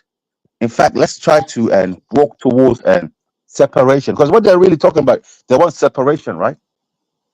Right? They want separation from migrants, right? But you ever hear them talking about let's create a petition to end the Commonwealth. Let's create a petition to stop exploiting these African people and their countries. Let's end the petition to give back the stolen wealth that I've taken from Africa. No. That shit don't exist. We're just gonna keep when they're coming. You can't expect these idiots to do the honorable thing. Yeah, They're that's not actually honorable, too bro. much. So they're just savage human beings, and this is what their motto used to be. The savage ancestors. When they were coming into our country and invading, keep calm and move forward. They don't care. They will slice a baby's throat. They will do whatever to anything in the that most disgusting thing. Yeah, but their motto is just keep calm and move forward. And this is the so-called people, bro. Right now, they're telling me, come to Christ. I be like Christ love. So, oh my God. You gotta remember, Christ during the loves you. Come to slavery, Christ. during slavery, they used to grape black men. They were called book In the making. name of Christ, brother. Remember this? It was in the name of Christ. This is what they used to do, bro. Yeah, they used to put people in a dungeon. The dungeon, and there used to be a pub. There used to be like a church on top of it, but that was not really like a church. It was more like a pub. Drunk men coming out of there, and grabbing these African slave women and raping them. That's what they used to do. And they used to look down to these Africans and say, look at your God now. He left you in a dungeon while we white savior Jesus. Look how much we celebrate. And they used to always say this white savior Jesus. This is why they term Jesus white. This is why the KKK, Ku Klux Klan, and they're not Christian. When they are burning, when they're lynching black people, why are they lynching black person on a cross? They said the Bible has told them. They didn't say from them. They said the Bible say that black person is 3/5 of the human being. And this is a so-called Christian. They're telling me I should go and join their Christianity. Them ones. And Islam is bad for black people or Arab people. And no, Islam is bad for humanity. But look, why? I don't get it. And Ghost, why they're always hiding under the white crimes? And they're always projected on someone else. Muslim, your prophet Muhammad is saying like that, but they will never mention that, when they came to Africa, they came with a ship called Jesus and enslaved people on it. The ship itself called Jesus, that's Christianity, and it's not sorry, but I don't really want to get into. Last statement because it's gonna be haram. I'm not here to put dirt on Christianity. I'm talking about your type of Christianity. Let's be honest, your type. I'd rather not talk about religions, but what I'm trying to say is like I've never heard you call for a different country to invade England. I've never heard that. I have heard these lot say that they would like America to invade England and take over it because not they even will be England. more Yeah, you're ruthless. right. Not even just England, bro. the whole world. Look at the Middle East, like this Wasteman and Desperate House watching and Mitch, Holman, and Luke, Imagine, bruv, a big grown man that watches Desperate Housewives, Brother, are you crazy? Desperate Housewives. Listen, no man should be watching shows like that. You That's can't what call I'm yourself saying, bro. a man. You can't. When there's UFC on, when there's football on, you're watching Desperate No, but Housewives. Folks. how do you watch that with your partner, bruv? And your partner gonna look at you like complete pussy, like, look at this pussy, bruv. You can't have sex with your partner after that. How she even gonna give you anything? They have a partner like that because they're submissive. They're more women than them. Nah, They're more man. feminine than them. He's a faggot, my friend. He's a faggot. He's watching with his man partner. It's only you cannot, bro, unless you're watching with a woman that you just friends with. You can't have a partner and watch. Babes, let's go and watch and let's watch marathon of Desperate Housewife. What kind of statement is that? Even the woman, you're not getting on none that night, alive. Well, you're not gonna really turn a woman on, are you? Like, you know what I'm saying? You're a turn And off. bro, like, what I don't get, man will come on YouTube, bro, and say it like it's a proud moment. Yeah, man, I watched Desperate Housewives. I'm watching Desperate Housewives. Fucking hell. Oh my god. Samantha and that. What's the called the other one? Samantha. What's it called? Sex in the City and that. Bro, how you watching shit like that? Big grown like men like you, bro. So basically, you turn into a this is why women watch stuff like that. They like, women like to the propaganda and the corruption of these women they're doing. So if man, you understand what I'm saying, bruv, yeah? Yeah, let's get you for 1 second. I'll be back. I'm online. I'm just going on mute. I'll be back. Yeah, I'm just gonna you address the nitties in the chat, yeah, man. yeah, definitely. How do you and then from watching Desperate Housewife, how you even talk about Palestinian people, you little waste man, bro, as beastly people? Have you looked at yourself, mate? You look like Bulgarian. You definitely look like Zelensky himself, mate. Your skin color is like yellow/gray, man. You don't look English, man. You don't look nothing like Romans. You don't look like Scandinavian, bro. So what you telling us, man? What you telling me, man? Desperate, harsh looking mock, man. Yeah. Every time somebody trying to debate him, he just overtalks. And this is what the tactic they do, And I've come across this a lot. Same thing, man. You're a little dusty and fucking floating horse, man. Floating fucking house, Jupiter, yeah? You talk about freedom of speech.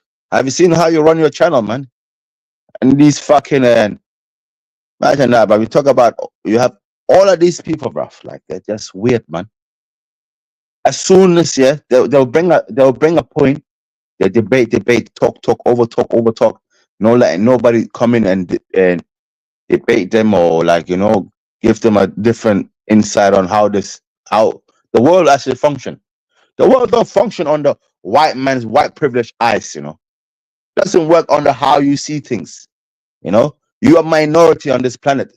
You best believe that, you are minority. Yeah, talk about anyone else. Problem. You're a minority of the whole world, and you depend on the whole world for your survival. Yeah, you cannot survive a week without imported food from outside. What do you grow? You know what I'm saying? You hear putting tariff on your own farmers. Your farmers have got they can't even produce them any vegetable themselves because there's so much tariff on the vegetable. Yeah, and then you hear talking about migrants coming over this and that. Prof, migrants. You benefit more from migrants than this country benefits way more from migrants than benefit from you. What do you bring into this country? Nothing. Yeah, you just give birth to some chaps and some carjackers and some phone thieves. That's what you give birth to. Some future crackheads. Yeah. Yeah, I was surprised by Danny Roscoe yesterday. He said white crimes are pedophilia and rape. He classed them as white crimes. I'm like, yeah, that's not exclusive to white people. It could be anybody that's involved in that shit. But he said white crimes are pedophilia and rape. And I thought, whoa, that is out of order, Danny. Is he saying that because he's pissed off, or is he saying as a trying to defend, or is he saying it as a Proud Well, moment. he was trying Like, to yeah. defend, but I don't think so. Yeah, It yeah, came across like that. It came across like, are you yeah. mad? Are you mad? You're saying that grape and pedophilia is white crime. It was a bit Well, weird. it's a He come brother. out I with feel this so. yesterday. I hope one day that brother he comes with me one day to Kenya, man. Just for Danny, just come for 2 weeks, you know. I'll take you, to the Mongiki, the Mongiki, the Kukuyus, yeah, them freedom fighters, yeah, them Rastas, and just stay with them for a week. Trust me, you're gonna come back differently. Cause, bro, remember this, what to call Ghost. Have you watched that movie called Skin? You know that actor from Snowfall. You know Snowfall, right? The black actor I've from not seen it. Snowfall. Okay, you know that racist movie What about him? about some black guy. Some black guy, he moves into some white racist area, and him and his black family. Yeah. Right. So first he's just a normal black African kid. Yeah. Then he start getting Talking bullied about by Hector. these. Yeah. Hector as a kid, no. Hector. Yeah. This is a story about Hector, but only if Hector was raised in this country, which is not. This kid, brother, at the end. What's that? Asketi. Yo, Asketi. Can you hear me? Bro, Yeah, I agree you now. Yeah, I agree you now. no, it's keep locking screen, bro. I don't know what's going on, man. My phone keep locking. It goes back to the lock screen. But what I was saying, that guy, yeah, he got accepted. That they see the potential in this guy, yeah. It's called Skint, yeah. This movie is about a black kid that comes from Africa into Britain with his family. He got recruited by this far right. He goes around, terrorizing black people every day. He lost his identity. That guy, he cut his hair like skinhead, and he called black people, you're black cunt, and this and that, and attacking black people for that reason. One day, guess what happened, bro? One day, him and his white racist friend, they came across his father, yeah, in the park, yeah. The white man that said, that's the enemy. Look at this black cunt. Beat him up. The guy, he's so low IQ, and he, like, bro, this is what's going on with Donnie Roscoe, He's been blinded so much that he forgot even this guy is his father. All you see is the black skin, He started attacking his own father. And guess what, bro? That is Danny Roscoe's favorite movie, that. He keeps mentioning that movie all the time. Yeah, that's the problem with a lot of races. They No, but he don't keep really. mentioning that movie about a sellout black guy who joined who joined forces with the KKK. Let's say KKK. You know those people we just seen right now. Those raiders said the N word. Yeah, I don't like this N word. We just that clip. Those type of people, but proper skinhead, Yeah, end up beating up his the own issue father. that I have with Danny Roscoe is that how dare he say grape and pedophilia are white crimes? He's like, are you mad? No, but what I he's think I saying is, clipped it yesterday. I think I've got the clip no, of it where he what I'm said saying, that brother, grape and pedophilia are white crimes.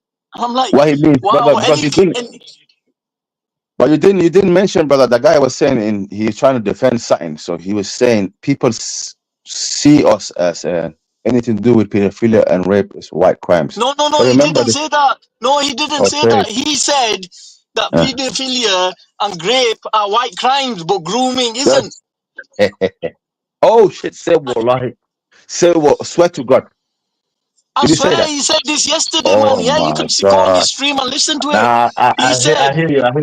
I hear you now. What are you saying? he said it, Grooming is man. He not. said it. Grooming is specifically for Pakistani. Yeah, Pakistani brought the grooming. Like, and they don't groom and kids online. To meet them around the corners and that. Yeah, like what is it that we see every day on these this the PDS files hunters. Yeah, they would be.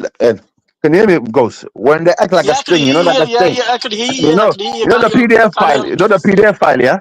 This is grooming, bro. Let's be honest. Let me just and if you believe this is grooming, let me know, yeah. Yes, and yeah. When you find a victim, a young person online, you chat to them. They'll tell you they're 13 years old, yeah, and you start telling them that's all right. Don't worry, age is just a number. Let's meet around the corner. I'm coming to chill with you. Do white people not do that all the time, bro? Grooming kids online, yeah. Yeah. That's why. No, obviously. Hold on, bro. Why are we always? Why all these clips? These PDF file hunters, yeah. majority of the perpetrators are white people, yeah, and they're always texting the victim. That's grooming, right, bruv? Bruv, I don't know what these people are trying to change the understanding of certain words. Like we don't understand what grooming is. The thing is, like, You groom a doing that child, with you're grooming no, somebody no, to come to you. the issue is, yeah, whether you do it online, whether you do it in person, whether you do it over gang, it's all wrong, and it should not be happening, and it all needs to stop. No, it's not But bad. It's wrong, to brother. It's no, but what they try to do is it's like different types of grooming. They're trying to separate it and just put it down to ethnic minorities to say, oh, well, this is what Danny was saying, that white crimes are pedophilia and rape. This isn't a white crime. So he So, only wants the white crime to exist. He doesn't want other crime to exist. Where no, other normal, rational... you know, Well, no, 1 second. Let me land us, guy. Where normal, rational people want all this crime to stop. They don't want any of this crime to happen to children. Not to say, oh, the white crime is acceptable, but other crime isn't. That is just stupid. That's because ridiculous thing to let's say. just try to tackle or see. Let's look into what he means about grooming. Remember, he's trying to take away that white people.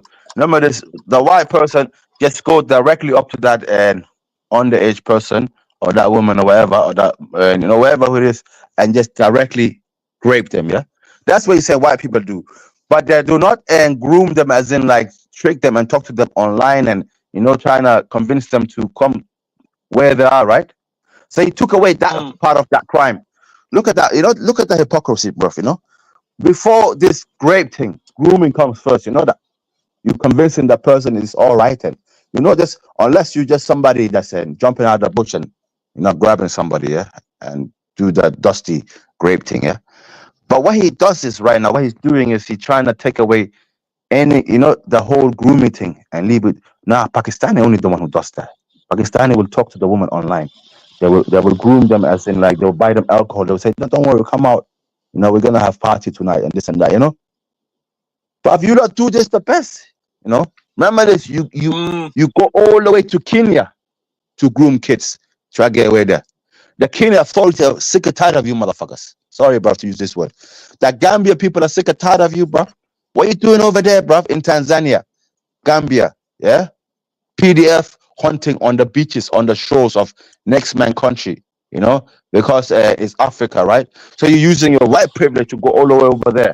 But have you ever seen Tommy Robinson standing in the Terminal 3 of Heathrow, trying to catch these people coming back from these so-called third world countries and committing all of these crimes, This is grooming, But one thing I've noticed, Ghost, yeah, everything they blame anyone else off, yeah, they have done it the best. They've already done it. They're the master of it. This is one you have to always bear that in mind. When they say Pakistani do this, it's the Pakistani people who does this. No. It came from you guys. Everything this is one thing I've noticed about them, bruv. Bear in mind, bruv, you have to understand who they really are. And remember this, it's never just history. It's your identity. Don't talk about, we don't care about somebody done something 200 years ago. This is your identity. Your savage identity. This is why you're racist today, because your ancestors was racist based on colors. We never came to you guys to invade you. You lot came to us with your racism to us. You brought your racism from Europe all the way to Africa. This is why today I hope and I pray, bruv, way more people. I hope 50 million people coming to Britain, migrants, is needed. You know what I'm saying? For you to change your belief systems, and your inherently racist culture, we need way more migrants in this country. We need enough migrants for this culture to be changed, It's the only way, mate. The country definitely needs more immigration, because the more immigration you have, the less racism there will be. Facts, bro, facts. Because a lot of people, admittedly, and some of it might not be their fault, they've learned racism from their parents. Because their parents are openly racist, then they become racist, and it's just a cycle that continues. But the more immigration we have, the more of a multicultural society we have, the better it will be. And then hopefully people can coexist together without being racist to each other. You know, But bro, the problem is they don't believe in coexistence. They believe in white. What's it called? White supremacy. You know. So yeah, white supremacy. Basically, we run the world like Donald Trump. You know what Donald Trump is doing right now? Yeah, America, America for Americans. We're gonna go around. You know how he said the other day, I'm gonna lift that. Hey, he said Joe Biden has put a cap on drilling. I'm gonna lift that cap from drilling, and we're gonna go drill, baby, drill, baby. What does that mean, bro? Are you drilling in America? Or are you drilling in Middle East? What do yeah. you mean that you just The drill? problem is, it's like the So Americans when you talk complaining like about that, immigration is like the funniest thing ever. migrant. No, hold on. When you talk like that, let me just say this: when you talk like that, yeah, and you go to next man country, the Golan Heights, yeah, like we know Israel just taking over Syria, that part, yeah, full of oil. When you go drill over there, or like Gaza, we just realize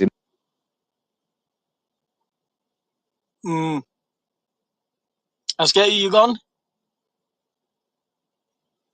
what makes you think that after you go and drill and do all that damage, yeah, and destroy next man's and land, yeah, what makes you think migrant has got no right to come to this country?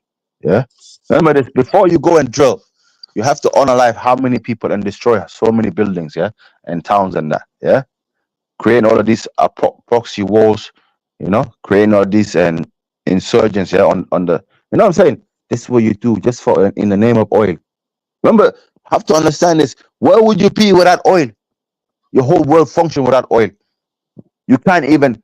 Your postman will not even be able to deliver anything to you without oil. So remember this, One, you do not own this oil, and you do not run. This is why this desperate heart watching waste man. Yeah, he keeps saying we need. Which man watches that, man? No, seriously, which man watches that? Is that a man thing to do? Brother, it's not even a man thing, bro. Even your woman will hate you, brother. I'm telling you. If you're a Somali, a black woman, if she see you watching, No woman would respect that, man. Come on, no, even a white woman, no woman, bruv. They'll say this mock, bruv. Yeah. Yeah, they'll definitely think there's How something are wrong with you gonna even and how are you gonna sleep next to me in my bedroom, bruv? After me knowing that you're watching that shit, no? Hey, that was why sleep in the guest room, bruv. From now on, bruv. sleep outside, man. Sleep outside. Sleep outside, man. That's a mad woman. You know what they're good at, bro. They will tell you, why you knocking? Why you knocking on my door late? Why you knocking on my door late? I'm calling the police. That's what somebody. Oh shit! It is absolutely madness, man. But sometimes, you're like, you have to feel sorry for them. They have been stressing themselves out all their lives, so nothing.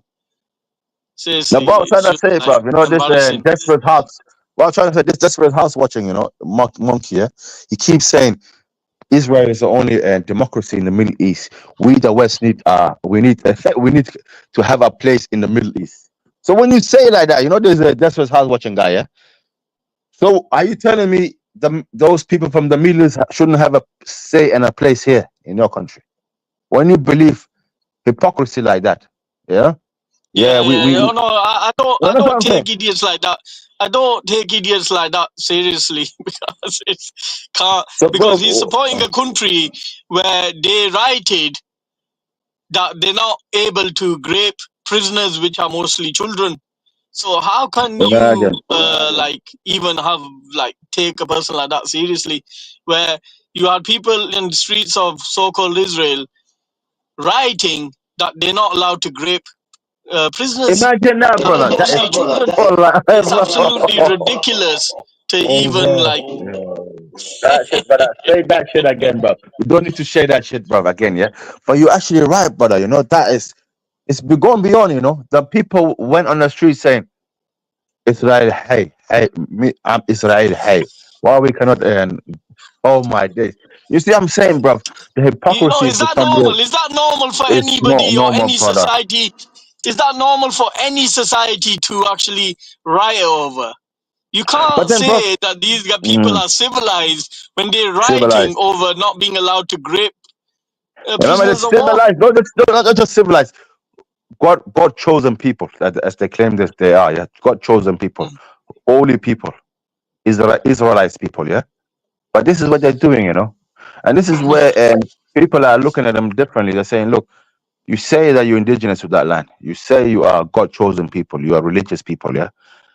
But what is going on, bruv? I swear, right now they're saying Israel has got the most HIV rate because of man on Aske, man you talk, sleeping but with me each other. back in two secs, brother. I'm just going on mute. You talk. Yeah, Tell say him, man. that. Tell him. So what I'm saying, Africa, we actually trying to vote for Brexit. You know what I'm saying? You're talking about Brexit. Where will you be with it when the African people come together to vote Brexit? Brexit meaning that no more oppression, no more. We don't want nothing from you, little motherfuckers, mate. Stay in your lane, you filthy animal. Who's seen that movie? Stay in your lane, you filthy animal. Yeah, let me go check the chat, man. Oh, Diana B. Quick, and I'm gonna address you something quickly. You keep talking about Jesus and come to Jesus. Jesus loves you, this and that. If Jesus is really truthfully you're the type of Jesus you are describing, yeah? Is he not a racist one? He's a racist, right? He's a warmongering racist. He's a nonce. Astaghfirullah, bruv. Oh my days, bruv. You're trying to get me in trouble. But your type of Jesus, the way you're describing, it's not the Jesus that comes from Bethlehem in the Middle East, from that region, yeah? A Semite. You know what I'm saying? He's not a Caucasian like you. He's a Semite, Semitic. Yeah? Yeah? It's not the same Jesus that came to Africa that said, black people are less than 3/5 of the human being. That's why it says in the Bible you're allowed to enslave Africans. That's your type of Jesus. The Crusaders here is to come and try to bless our land, saying that we live in a peaceful land. Who brought you there? What do you mean? You come to our land, call it a peaceful land. So this is what I'm saying. You remember this? You cry over migrants coming here on a boat. Yeah. You done this the same thing 400 years ago. Remember this? Time don't change. Time don't change. What happened? Your crimes, So migrants are coming now. It's just reverse, you know what I'm saying? Migrants are coming in now, the same way you are coming. Remember this, these migrants are coming in. They're not here taking your people to a whole different continent. They're coming here to settle. But what you guys did, you went there and took people and took them to a whole different continent. Yeah? Dash them into the river. Even the white shark used to follow your slave ship, knowing that anytime some black brother, rest in peace, yeah, it's gonna be thrown overboard. Yeah, the fish, the human being became feed for the fish. This is white supremacy. This is the white man thinking. This is why you're not civilized, bro. You are not a civilized human being, bro. Let's just be honest. You're very uncivilized, and you need migrants to come here to civilize you. You know what I'm saying? Where the migrant, where you be, bro? What happened to you guys during Christmas 300 years ago? Yeah, what were you doing? You were dashing babies against the rocks. Men sleeping with men, men sleeping with animals, animals sleeping with men, murdering your wife. Oh, the worst of the worst will happen on that Christmas day. What happened? To the point where your own, what's it called, Archbishop or whatever is the Church of Canterbury or something, yeah? He had to ban Christianity, yeah? Now, this is why this savage, they're saying we're atheists, yeah? We don't believe in Christ 9. But Christianity, yeah. That day, yes, we celebrate. Yeah. That's a day, yeah. We're gonna dance around the tree and sing. What they saying? Jesus come from Bethlehem, something like that. Yeah. Something like Christmas time. You know what I mean? They don't even sing about Jesus. You don't see them go to churches. Look at your churches right now. Right? What's it called? What's his name, brother? Ghost. Yes. I don't know. Have you heard recently about that rich and Muslim billionaire? He was gonna buy up that very important landmark somewhere, like a big, I think, theater hall in central London or something, and turn it into a mosque. Hasn't he already got it? What is it called? The Trocadero or something like that? Trocadero, yeah, but that's another one as well. He was gonna buy another one as well. He was gonna buy another big one, another famous. But I don't know what it is. But the problem is, bro, yeah, where's the English people turning these places into churches? Why do Muslims have to come and say, you know what? End of the day, it's a place of faith, right? It's a place of God worshiping, yeah? Yeah. Instead of some guy is gonna turn into a nightclub or some apartment building. Let me buy this off you. I give you cash right now. I'm gonna turn it still into a place of worship, But when it turns into a place of worship, it's always full, Friday prayer. You seen what's it called? Ghosts. You go to Friday prayer. You go sometimes to Friday prayer, isn't it? You've been to Yeah, Friday prayer, alhamdulillah, right? yeah. Alhamdulillah. Have you not noticed, brother, the Friday prayer? Sometimes the mosque are even full all the way out. You have to pray outside the door because it's That's packed. right. And what Yeah, I, and that's what is majority. That's better all the is mosque, during the holidays when Mm. all the people that are off school and stuff like Yeah, that, yeah, they yeah. just fill out. And It just fill because out, the bro. youth You're are the lucky. future, and it's the youth that need to be going to the mosques and the Alhamdulillah, churches wallah. and stuff like that. The I elderly respect that, people is wallah. all right. They've got nothing better to do at the moment, so they Mm. sort of calm down. But if once the youth stop going, that's where the issue starts. Bro, when It's you the go into youth the church, that need to hold on. be always going to mosques, But what I'm especially trying to say, during Ramadan, facts, Friday wallah. prayers. Every Yes, yes. time there's school holidays, Learn the they Quran, need to be learn the there. Quran. Every Yeah, they parent learn has a it, yeah. duty to take their children to make Brother, sure that it's a their children duty, are bro. attending mosque. So it comes Bro, part let me just say of their this. normal day routine. Whenever they're off, Brother, they do let me certain just say things. this, not to If you can interrupt you, take them brother. to football, if you can take them to swimming, you can But take them to hold mosque. on, brother. Hold on. Not just the mosque. I was just gonna say the Quran. This is where, alhamdulillah, me and my generation, I don't know it happens too much, but I know with the Somali community and the Pakistani community and the Arab, yeah, they do take their kids, to learn it's called madrasa. Madrasa. Madrasa, right? When you Yeah, of learn the course. Yeah, Quran. madrasa is just It's like a very Islamic school, important, innit? but I'm telling you, it's like, it's the Quran, bro, yeah, it's No, the but best that's gift you can standard. give to That's your kid. standard. Like our kids, yeah, over here. Generally, what they'll do, they'll go to mosque. I mean, they'll go to school till 3:30, whatever. Then later on in the evening, around about 4 or 5, they'll go 2 hours to the Yeah. madrasa. So 2 hours Madrasa, yeah. they'll spend there. 1 hour is reading namaz and stuff. The other hour is reading Quran and stuff. So they're learning all the My time. teacher used to hit So us, man. attending like a proper mosque on their day offs is really good. And school, a lot Bro, of kids are voluntarily doing that now. They're going with you their know how friends. good it was. You know how good it was for us. Our teacher. If you don't learn the verse, the lesson, the homework he gives you, because it was only on the weekend, right? So you got a whole week to learn it, right? If you come back, you don't know how to read that verse of the Quran, yeah. He tell you put your hand out, and it's got that cane, tush, it's gonna hit you in the hand, bro. It's not. It's a type of torture. It's just a type of authority. Learn the Quran, and this brother, we don't get that no more, The Well, it's children are not scared discipline, of that. isn't it? That's not discipline, bro. The children is not scared of the teacher no more, And this is something, bro. Like, bro, I don't know. Did you go to madrasa? And I know the Pakistani too, That the teacher always have like a cane, like a stick in his hand, just Oh to yeah, show yeah, the yeah, kids. yeah. When I used to go, I used to get bare beats. I used to get bare beats. Me and my friends we used to sometimes laugh and stuff like that, doing what children do. But nowadays it's all Yeah. changed. None of that It's happens no all more. changed, man. That Now doesn't it's on happen no more. CCTV, man. That CCTV camera in the madrasa. What are you talking about, bro?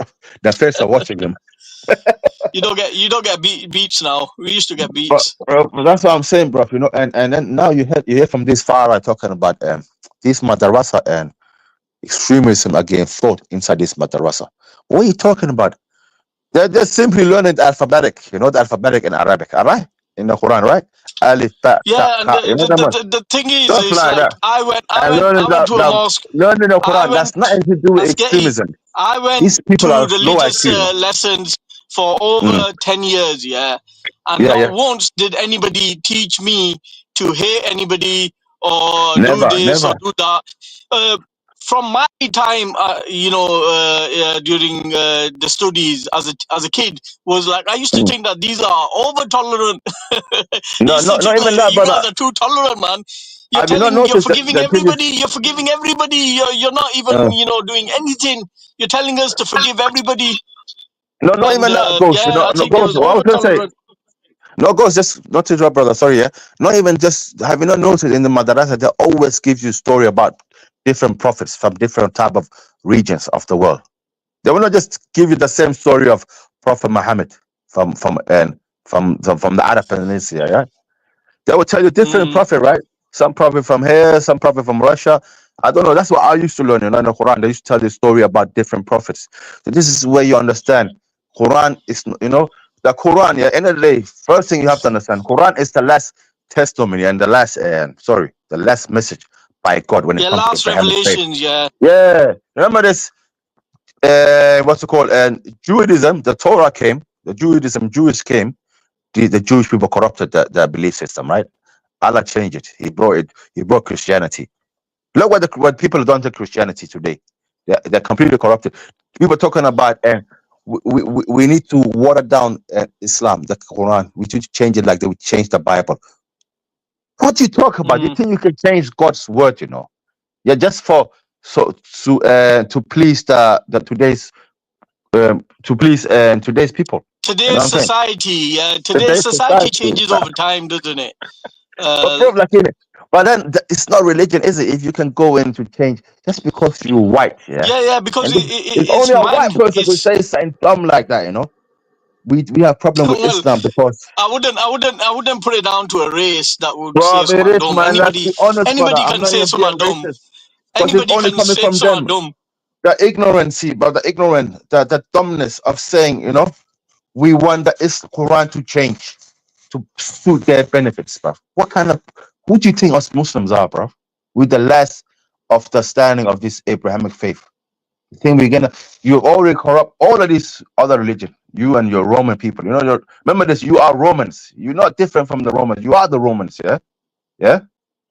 You corrupted Christianity, you corrupted the Judaism, all of that. Now you want to come to our Quran because our thing is strictly straightforward. It's no zikr. Yeah, but okay, It's one book, one revelation. let's just relax on the religious talk, yeah. Yeah. And Astaghfirullah. just roast his knees, man. Yeah, astaghfirullah. Yeah, man. Back to that Desperate House watching and Monkey. Yeah, man said, Palestinian are beastly people. Palestinian are savage people. What do you think about that, brother? This guy openly Yeah, no, that was just racist. That was just he a looks racist like a statement. fucking And himself look like for a him Russian. to do a stream after that is like he just give him the shovel and let him dig, because he can't generalize the Palestinian people as savage, but then say Israel are No, he's okay, not but just they that. was He's rioting. They was justifying the rioting on killing, the man. streets for not being able to grape prisoners. It's Imagine, bro. yeah. So I don't take people like that seriously. He's a savage. No, but bro, You what he's can't, doing is man. no. What I'm just not to interrupt, brother. What he's doing is by him calling them savage, he's trying to justify, the unaliving. We just unaliving some savage No, people. but it was That's just what a his racist point statement is. that he got caught No, up in. it's It not was just just a racist, racist brother. It's statement evil. that he got But caught one up thing I in. don't get. No, one What? second. You can't call any group of people savages. That is just racist. And for him to do that was pure racism. And he knew he fucked up. He knew he fucked up. So he had to try to, So, I didn't hear him say much racist stuff. But that was racist. That was definitely racist. To refer to a race of people as savages was definitely racist. So, yeah, he's done out here. So next time he's calling Khan or Triller or you or whatever, you've done it yourself, man. I'm never gonna forget this, bro.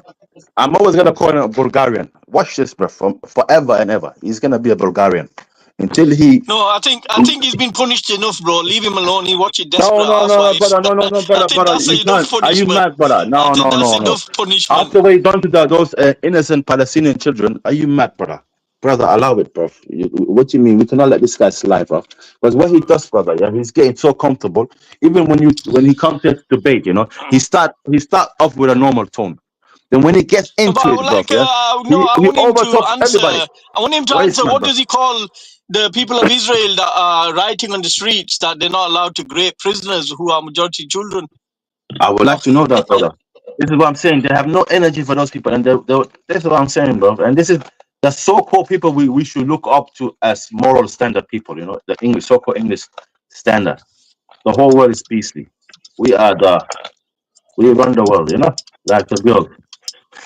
But yeah, yeah, brother, you understand what my point is, yeah? Like, you know, this is what they do, right? They done the same thing to the Jewish people, right? You know, they put them down, they call them all type of names, make them look like savage. Now it justifies, you know, bro. You know when you call a rat a savage, you know, a rat, you know, like a pest, you know, that savage pest, it's justified to kill it, right? Huh? Yes, That's man. what they're doing to the Palestinians right now. They're You just got trying to Pokemon justify. saying, Ghost, did you hear Jupiter and Wendy on TikTok? Oh my god. Yeah, What do Pokemon. they say? I've heard them on like TikTok, and that was just so I'm embarrassing to using the whole TikTok, bro. YouTube community. They embarrassed us out there, man. They were Bro, like if they're on TikTok, pathetic. I'm leaving, bro. I swear. If I see them on TikTok, I'm closing that app down, Well, bro. I'm not interested. If they want to remain on TikTok, just leave them to it.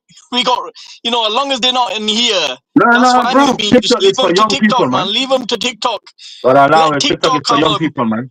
This is TikTok's problem. If they wanna Oh. immigrate to if they wanna come refugees in TikTok because we destroyed them on YouTube, then that's fine with me. Take refuge in TikTok. Take refuge in TikTok. Yeah, you come refugees of TikTok. Yeah, that's fine. Bro, you know there's That's a fine low IQ on because TikTok. no, that's gay. Because they're believing that they were being persecuted on YouTube, so they had to Yeah. take refuge.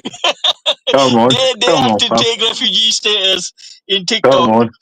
But yeah, let them embarrass themselves on TikTok because the whole of Run YouTube by a has seen them Chinese man embarrass as well, bro. themselves. Now let Come TikTok on. have it. Bro, like in a TikTok, I thought it was at least young people area, man. We don't want this. You know, bro, we already have enough of these far rights. Enough of them are already over there. Chatting shit. You know? Yeah. And Let they them just come like this Jupiter and refugees. that. You know, one thing I've noticed, you know, like this Jupiter, you know, like the same character, like this. And bro, one thing I want to tell you, something, you know, I forgot to tell you. Have you noticed one thing, bro? Yeah, these people they claim, they always claim free speech advocate, yeah, blah blah, free speech, yeah. You know when they're talking shit about Muslim and that, yeah, this baby breeder, yeah, Jupiter.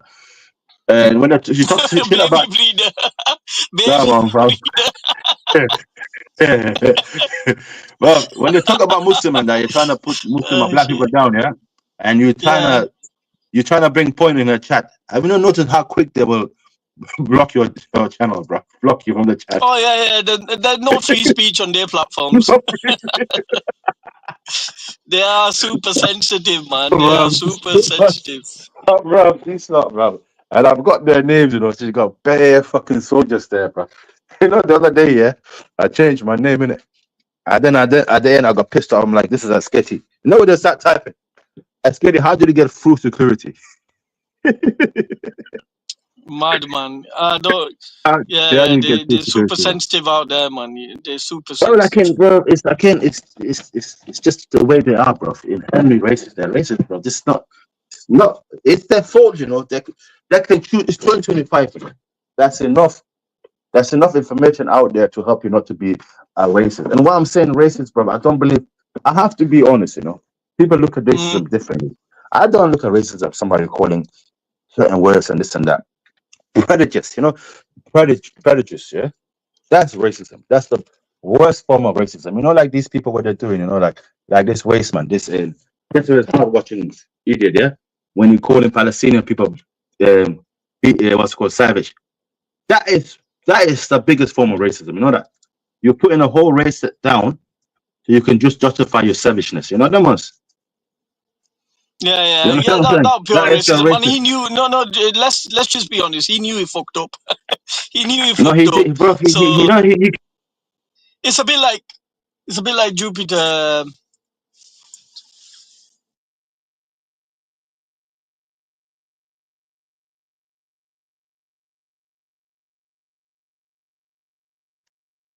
like Danny Roscoe as well, bro. Like Danny Roscoe, I he's think Danny so Roscoe sorry gave us a for him, gift man. last night. I think Danny Well, I feel Roscoe sorry gave for him. everybody a gift last night when he said grape and pedophilia are white crimes. He White actually crime. said that. He said Bro, forget about that's that, like bro. normal for white people to do. It's not normal behavior for anybody to do.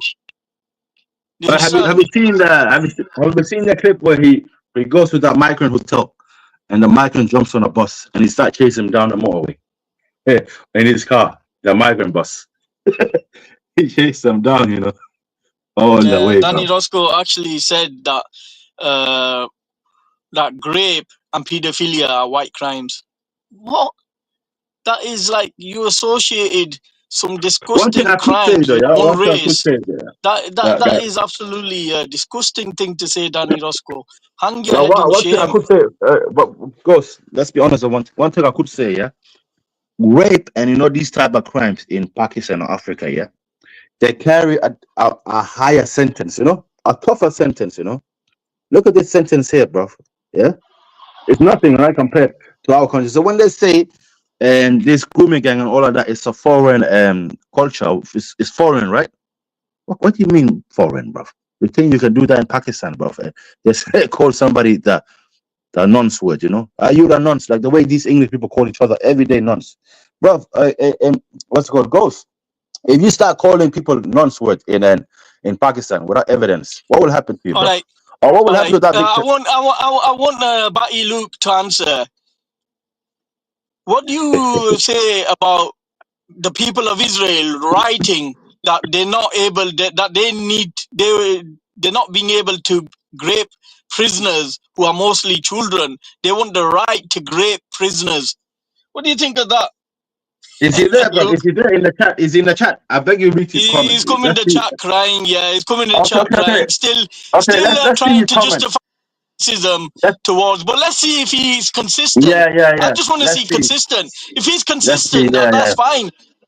Let's If see. he's consistent, I just want him to comment on the people of Israel writing that they're not able to grape prisoners. Well, my bro, it's not even funny. Well, I think about it, brother, man. That's madness, isn't it? You know? That's mad, yeah. I'm That's mad. Israel high. I'm Israel high. So, Yeah, but what's his comment? Has he commented yet? no, but would Monkey. he call the Israelis savage for wanting to do that? I wonder. We got to remember his own uncle got done for nonsense, so he's probably okay with that. Oh, yeah. Bro, like, I saw one thing, why I keep calling this guy a Bulgarian. Look at his skin complexion, bro. He look like Zelensky. Ukrainian He's Zelensky. calling other people for siding with Nazis, but his ancestors were Italian and they did side with Nazis. Imagine that, bro. No, this guy's a hypocrite. He's a, Shit. Preston, man. Preston boy. Idiot, man. He's from Barrow, Barrow Hill, mate. Preston. Some proper tribe area, man. But yeah, he still got no answer, right? You see, he would say something as wild as that, but right now, where's your answer, bro, for the question and what's it called? Ghost just gave you, bro. Where's the answer, bro? Yeah, he's got no answer for Israelis wanting grape. I'm not sure if he called Israelis savages or not. But like in the I'm not sure if he's called the Israeli savages for wanting to grape prisoners. He won't answer that because he knows where that's heading. Because he's not consistent. Bro, that he's rather talk about the Palestinians than answer a simple question. That passion, I heard his passion that day, bro. I was walking the canal, You can't answer. That guy went mad, Will he bro. call the Israeli people savages for wanting to grape prisoners that mostly children? Let's see, man. Let's see if you can answer. You can't answer. You can't answer. You'd rather talk about the Palestinians and other people than English, man. English. Luke. It's an English Luke. You've been done out here. You're done out here. You've been done. Go back to watching Desperate Housewives, man. Go back to watching. Yeah. Just do that. Which man watches Desperate Housewives? Which person watches? He's not watching UFC. He's not watching football. I tell you what, he's watching fucking Desperate Housewives. And the woman word for that one, the BITCH one, yeah. But for the man, what do you call the man one? Mitch. I swear. Have you not heard it? When he's a Mitch, I don't know, man. I can't deal with these feminine men, man. Wallahi, bro. And he does it. He he's manly, brother. He acts like he's a real man when he comes to tell us about he's watching Desperate Housewife. Like, what? Who did? Bro, imagine. Oh shit.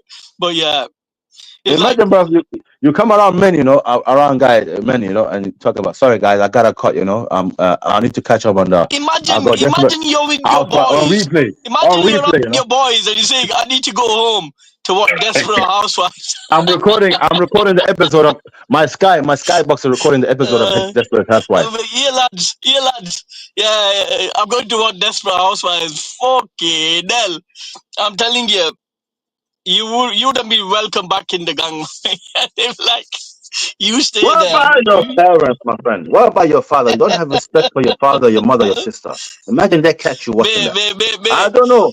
I would say if my mother catch you watching something like that, I think, bro, she'll break down. Bro. His uncle were taking children to watch Titanic. Oh my He was luring children. It's like he ruined Titanic for fucking so many people. Nobody can watch Titanic without thinking about what his uncle did. Oh shit! Not even that, brother. I swear you have to be over 16 to watch Titanic. How are you taking kids with you? This fucking big criminal, man. Criminal.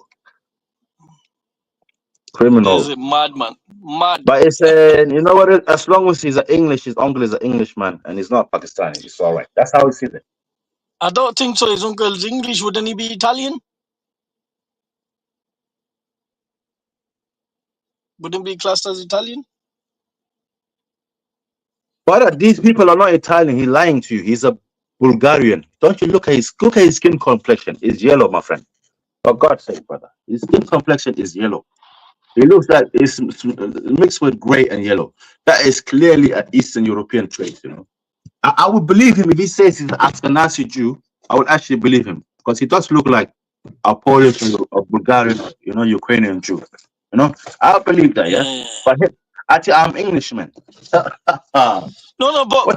to be fair, he did well for a year or so for not come across as racist, and then he dropped the savages comment, and he was done.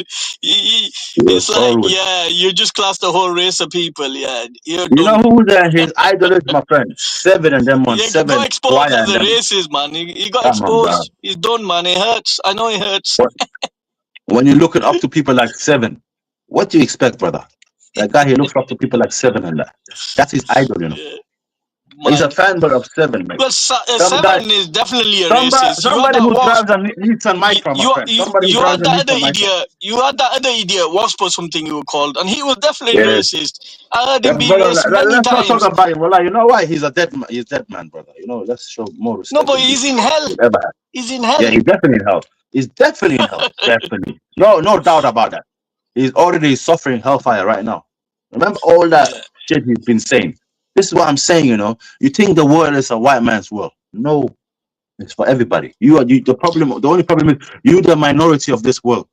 Really truthfully. Yeah, I've heard Seven say some mad shit, man. I've heard Seven be racist. If you take all white people together, they're not even 700 million people. That's funny, and they act like they're a majority. They're not even 7. India itself has got more people than the whole white race. Half of India, forget about the whole of it. Half of India, if you take, India is something like 1.4 or something, isn't it? Right? Yeah. Half of India is more than the whole of white race. You're talking about people, and we need to create Western society in the Middle East. What are you talking about, bro? Yeah, man. More migrants, the better, man. Keep talking your shit. Don't cry later, man. And another thing I was gonna say as well, bro, is keep talking about. One thing I was gonna say, goes. If this country went into war, you think military needs somebody that's watching Desperate Housewives to come and fight for them? Yeah, if this country get the war, we can't. You need the migrants, bro. You need all of these migrants, bro. The migrant will definitely fight. They have family here. If this country went to war, they are gonna need the immigrants to fight for them, man. Because the immigrants will the immigrant will gladly fight, bro. You're not gonna get men like Luke fight. He can't even pick up a stick. Have you seen how skinny he is? He'll blow away. Man, he couldn't even walk in military uniform if he wore it.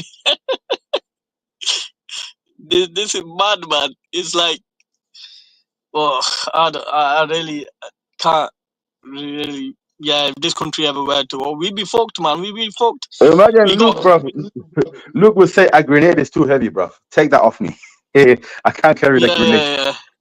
I wanna Nah, want don't give desperate me that piss, bro. housewives. You know, we're not gonna get men. We're not gonna get men fighting for us if we got men like that. Yeah, we would just give them like. But listen, if he can cook and stuff like that, they can put him in the Oh kitchen or something. yeah. I forgot, man. You do need your cooks and that. Yeah, You you can't need cook. cooks. You know, you have to pin down what everybody's good at.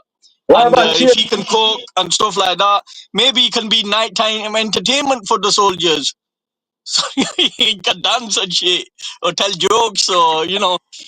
I'm sure we will find some use for him. Hey, But what you talking about Bachabazi, yeah? I wanna ask Danny You talking about Roscoe a Bachabazi? question. No, You talking about Bachabazi? Luke's gone back to his shift at McDonald's, man. Just to say, I know why Danny he's pissed. Roscoe, I know why he's pissed. why did you call grape and pedophilia white crimes? Why did you say Brother, they is are he white there though? crimes? Is he there? I beg you, call him up, man. I need to hear that question. I need to hear that answer. No. Danny. I want to ask him, why did he call pedophilia and rape white crimes? It's a white man's world, man. If this country went to war Danny, I beg you, and answer that question, they man. came down to defending the land, I will be the first man. I will have my own battalion. Yeah, I will be in charge of my own, because I'm not taking orders from nobody. Yeah, I would have my own. Big up Scientific, man. He's on the panel. Big up, mate. Big up. What's going on, Scientific, man?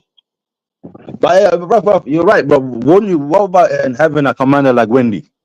What will happen if she's say, nah, mate? You imagine had someone like Wendy as a commanding officer. I would tell her, bro, and bring the military police now. Put me in jail, bro. You better fight Wendy's just a fantasist, man. Wendy, the other day, that she was on TikTok and she embarrassed all of us, man. She embarrassed the YouTube community on TikTok. Too, man. I feel sorry for her, man. When's her? I'm thinking, bro. I blame her children, man. How you leaving your mom? Xenophobia. They asked her, what does xenophobia mean? And she said, xenophobia means that you believe that there's a country for Jewish people. Oh my God. Imagine that, man. A so-called English woman. A so-called English woman, you know. She don't even know her own words. But you know why, bro? But really, truthfully,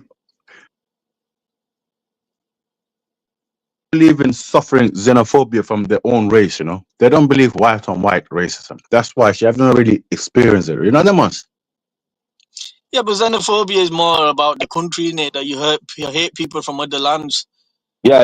And but she believed that xenophobia means Zionism or something. I don't know. It's hard to say, man, what she was on about, but it's mad. It's mad. She's a xenophobe herself, my friend. She hates Irish people. You know when she hates Irish so much.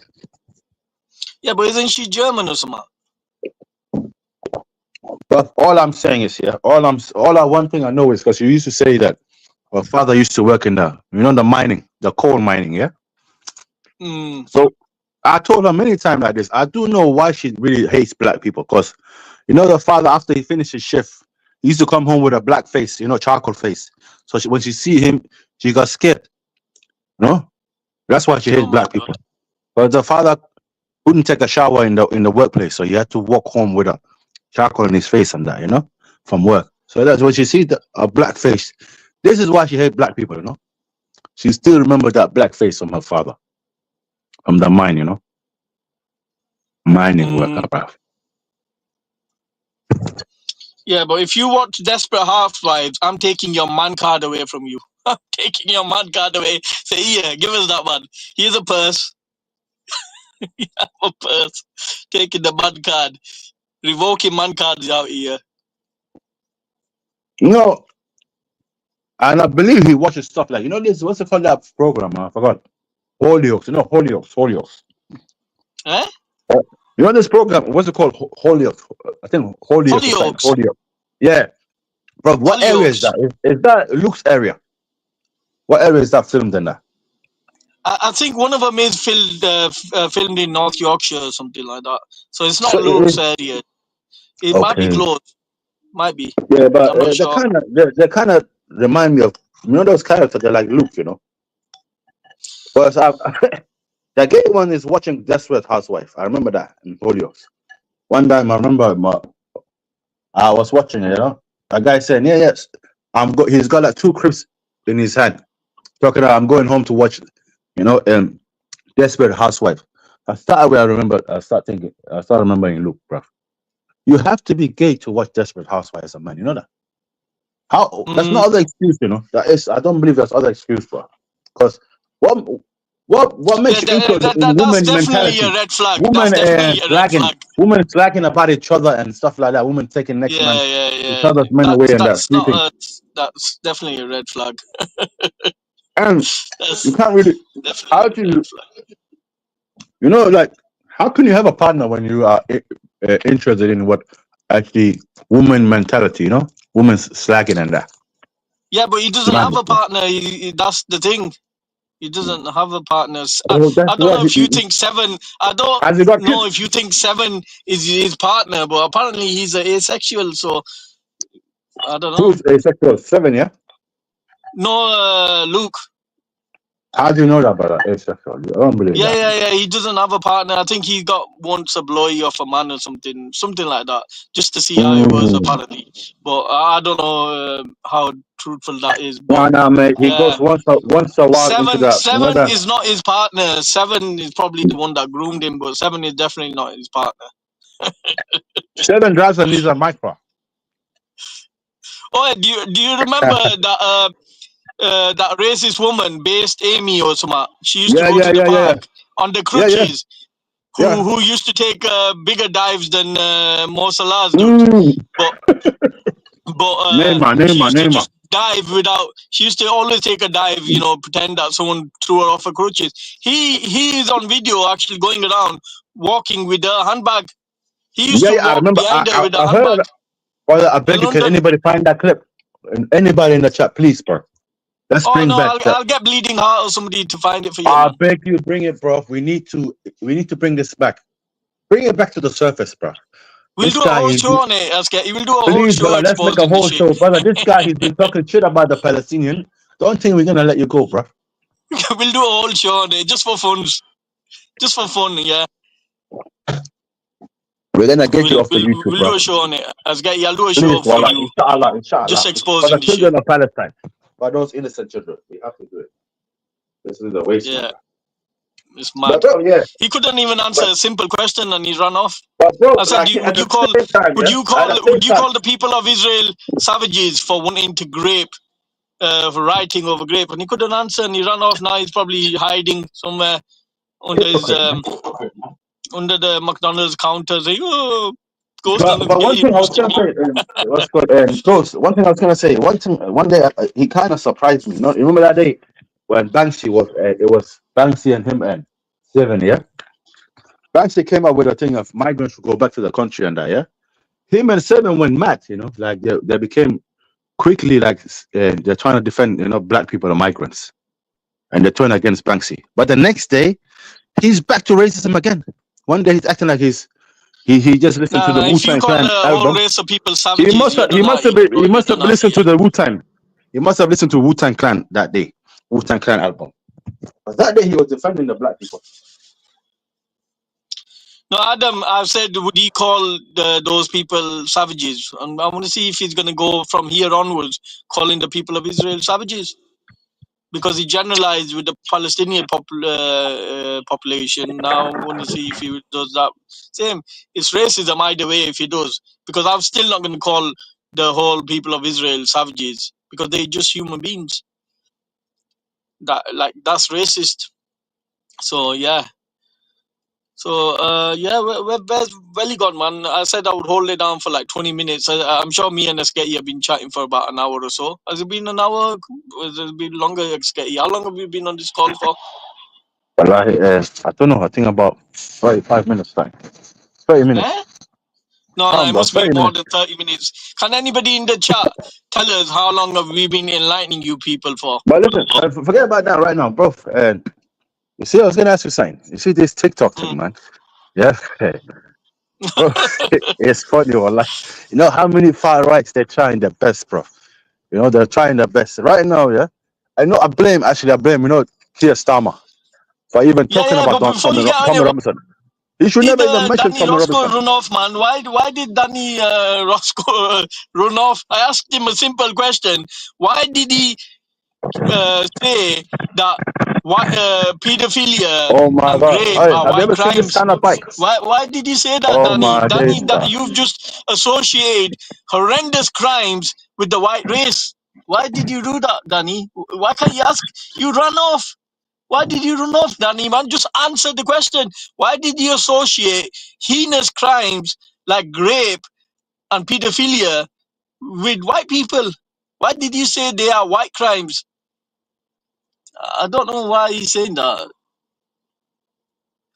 Trust I my friend, don't brother. know what his issue He's is, a man. black sheep, bro. He's a black sheep in the amongst the white sheep. He's a lost child, man, brother. Adam S. I might miss the answer. What was his answer? Because I didn't see it. What was the answer?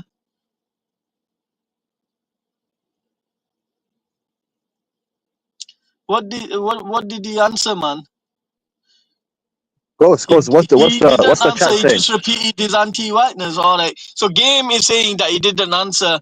So I don't really know what was going on. But Danny Roscoe, yesterday you said rape and pedophilia are white crimes. So I wanna say that that is disgusting that you associate such heinous crime to the white race. Like surely crimes like that can happen from any race. Why is it associated to one race? I Ghost. I'll tell you something funny. You know when I was Go in on. Kenya, yeah, Wendy. You know what she done, Wendy?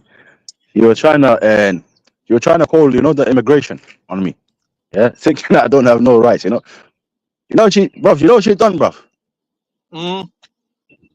She was talking about she's gonna snitch to the immigration, bruv. She went into and the visa system of Kenya, trying to investigate, bruv. Proper journalist,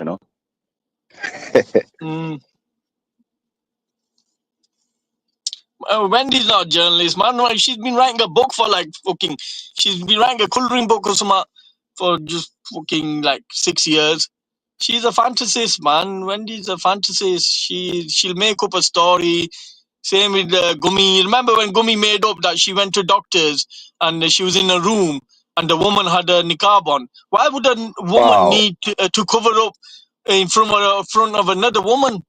That's Exactly, just bruv. That's that dumb, is bruv. just like she just made it up. It's I was gonna like tell you something funny, but I was gonna tell you something funny. You know, another character like Gomi. I don't know if you've seen it, and those two British women that got arrested in Dubai recently, filming that Muslim woman in niqab, trying to, she was eating right, but she was putting the food under the niqab, yeah. So they were filming it right and posted it on X, yeah. Probably the Dubai police gave them 2 years jail, no more than 2 years, I think. yeah, because in Dubai you can't film anybody without their permission in public. You can't, especially women and stuff. You can't But they get were away with mocking stuff them though. like that over there. But imagine you go into next country and you're mocking them there for wearing niqab. Yeah, that's mad, man. Yeah, but yeah, remember, always respect the law of the land. So it is what it is. That if you go into another country and you don't like you start filming women, then then you're gonna get in serious trouble. You're allowed to film people, but you have to ask their permission. You can't film people without their permission. That's the rule that they have over there. It's the madness. It's the same thing here. That and why a non-Muslim cannot enter Mecca. You know what kind of book is a holy place, isn't it? You have to have a Muslim name, right? But these people they're saying, why can I not enter Mecca? You know, Adam but S goes, but did say that Danny answered, but Game is saying that he just repeated the same shit. So that is doubling down that it is a white crime, not that Danny lost he so made a many mistake. IQ, man. Brain Danny, cells, just, man. mistakes happen, bro. Just admit that you made a mistake and let's just move on, man. But yeah, I think you owe the white race apology for that, Danny. I think that was well out of order. You should have never said that.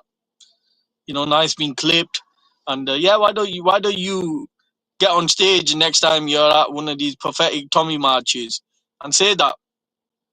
Why don't you say it's a white crime?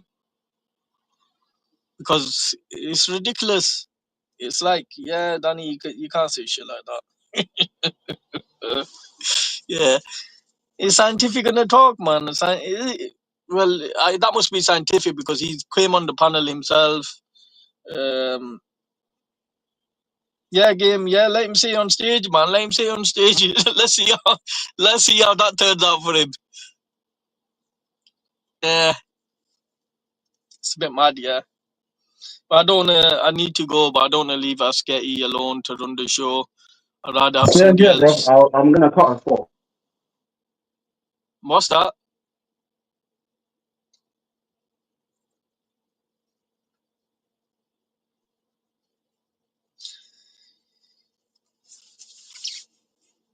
Yeah, Yeah, so somebody. Countess Go should apologize. Why should I apologize? She made excuses for her husband praying for children to be abused. That's sick. That's ridiculous. Gotta remember, Gumi lied and lies. She the other day blaming the victim that was taken advantage by Danny Tomo. She said it's his fault. She's already been groomed once, so she should have known better. You're like, what? If she's vulnerable, how is she in control of what she's doing? And her father has a right to be annoyed. Her father has a right to be annoyed at people taking advantage of her vulnerability. What the hell is wrong with you people? This is like mad. Yeah, but Wendy and Jupiter and Silly Babs had to take refugee status on TikTok, and they embarrassed everybody, man. They embarrassed everybody. They was exposed. Next time you're going into debates, have evidence at hand. Keep it close by when people ask you for evidence, because they were provided evidence, but you guys couldn't. Like, I seen it somewhere. I swear I seen it somewhere. It's like with all that Tommy Robinson bullshit with Ali Dawa, Lucy Brown. They're saying, oh, yeah. Yo, you gotta finish. Finish your point. Yeah.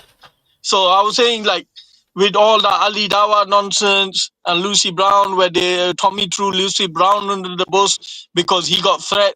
Well, he didn't get threats, but the DFLA, wherever they were, they came out and said, look, that if you have Ali Dawa, then we're not gonna, you can't have Ali Dawa. So he was in a position, but instead of taking ownership and saying, yeah, I had to change my mind because a lot of people didn't want it, my people didn't want you there, he actually blamed Lucy Brown for it, threw her under the bus.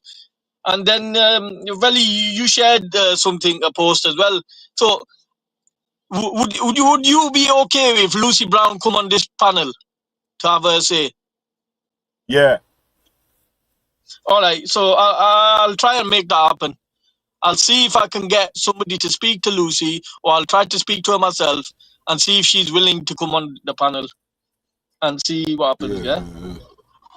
It'd be good to have her on to give her right of a reply and see what she's got to say about all the situation. So what's going on? Asketi's gone, man. Asketi's gone. Alright, watch this now, goes. All right. Being the so-called hero of this is that many people in America, and I'm not saying you're one of them, I'm sure you now know a lot more about him perhaps than you did before, but Robinson is not in prison right now but anything to do with the gang rape scandal. He's in prison because of this movie he made, this documentary, as he put it, as a journalist, which I don't think he is. He's someone who made a film after he was convicted in a court by a judge of being seriously defamatory to a young Syrian refugee boy who he tried to make out was the villain of a bullying incident that went viral because there was a clip, when in fact he was the victim. The judge made it crystal clear in his very extensive ruling, which I read at length last night. It's many, many pages. It's extremely detailed. It includes his analysis of all the witness statements, what the school have told him, all the documentary evidence, everything. There's no doubt that the judge's conclusion is that the victim was the victim, that the boy who did the bullying in the video that went viral, Bailey, who was befriended by Tommy Robinson, that he was also a victim in many ways of the firestorm that erupted after this story went viral. He also made it clear that Bailey had not had a racial motivation that he could establish against a Syrian refugee, which had been the original narrative that went out there. So it was very educational, this judgment, in many ways. He getting to the bottom of what had happened. But he also made clear that the 5 witnesses which Robinson brought to court to try and support his proposition that this Syrian refugee was the bad one of the two, that all of their evidence was lacking in credibility. In fact, he called it, he said some of them clearly invented their testimony completely. And he was very scathing about the quality of the evidence of everyone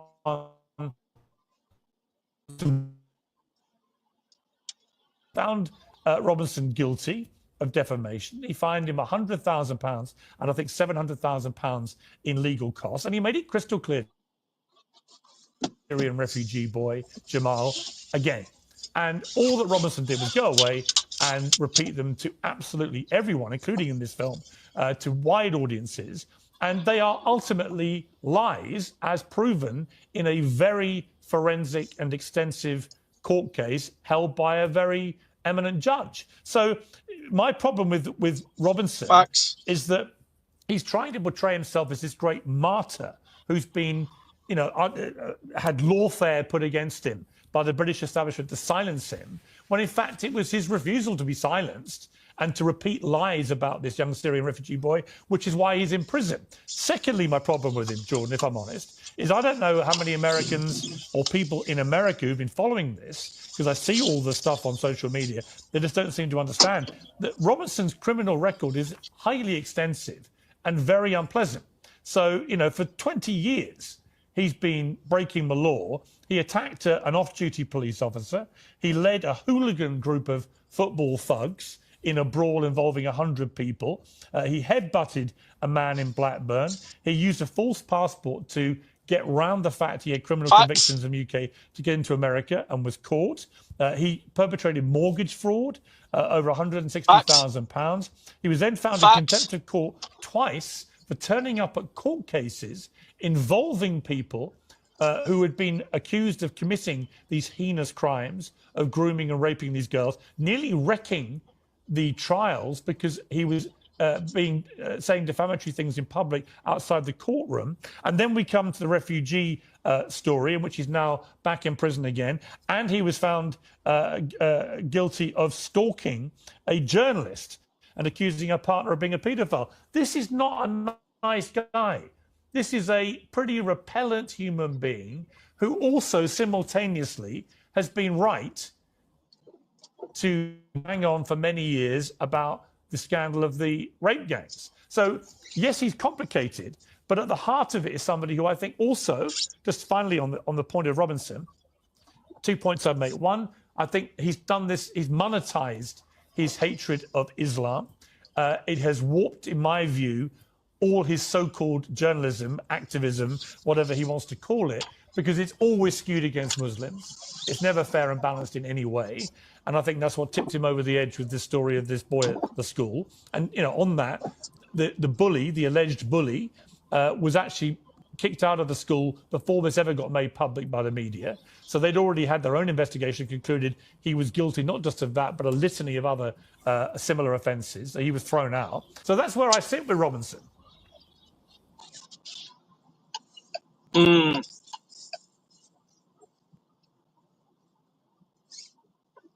Fact City, bitch. Fact City, bitch. Yeah, this is what the Tommy fans lie about. They won't admit that he messed up. He got himself involved in something that he should not done for a friend of his. That was the bully's brother. And yeah, he just messed up, and then he doubled down. Then he tried to make himself the victim. and they're trying to rewrite history and stuff. They forget that the EDL was racist as fuck. If you seen them marching on the streets, you wouldn't think that these are concerned citizens. They was violent thugs. And yeah, so it's all facts, man. But very while you were gone, we had plenty of people crying the chat. But did you see what Danny Roscoe said? What do you think of what he said, that pedophilia and rape are white crimes? What? He said yesterday on his own stream, and he said it today. You can ask Games. I didn't see it, but Games said he did repeat it on here, that pedophilia and rape are white crimes. Yeah. So he's associating them heinous So you acts. see what that does, yeah? That makes it dangerous for, like, obviously, luckily, Danny Roscoe will never be like in the Houses of Parliament or the Houses of Lords, because obviously, like, all the other victims of rape by other people wouldn't actually be classed as rape. You know what I mean? Yeah, that is like, this sort of crime can happen from anyone, any community, this and the other, but to associate just with white people, I think Danny messed up there. But we've asked him, he wants to double down and say, yeah, he was right in saying that. Then we said, yeah, say on the stage next time, say on the stage at one of these Tommy demos, yeah, and see how you get on, Danny. That's a challenge to you. See how you get on, defending madness like that. But yeah, I need to go, man. I'll chat to you guys later. Yeah, big up, Veli. Big up, chat. Big up yourself. Big up yourself. Yeah, man. So, jeez, yeah, big up the people, them in the place, man. But alright, we're out of here, man. Also, still, man, I don't think we've got anything else to play now. I think that was it, man.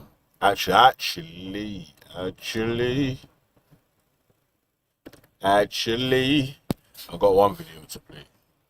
And maybe enough. Team said to Elon Musk that his calls for Tommy Robinson to be released from prison, a convicted offender, somebody on the far right who you yourself work very hard to distance yourself from. Have you told him that he's wrong about that? I think you're missing the point. The fact that he supports me politically and supports reform doesn't mean I have to agree with every single statement he makes on X. And I think you're getting bogged down in this. I think the media are getting too hung up on this. Is he going to give you millions of pounds? Well, that's a real question, isn't it? Now, I mean, you know,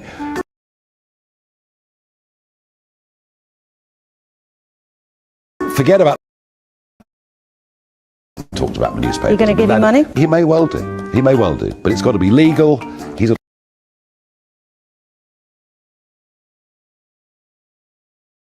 Oh, mate, hold on a sec. Freeze, yeah? This is freeze. At ease. And let me just more of these keys. Said to Elon Musk that his calls for Tommy Robinson to be released from prison, a convicted offender, somebody on the far right who you yourself work very hard to distance yourself from. Have you told him that he's wrong about that? I think you're missing the point. The fact that he supports me politically and supports reform doesn't mean I have to agree with every single statement he makes on X.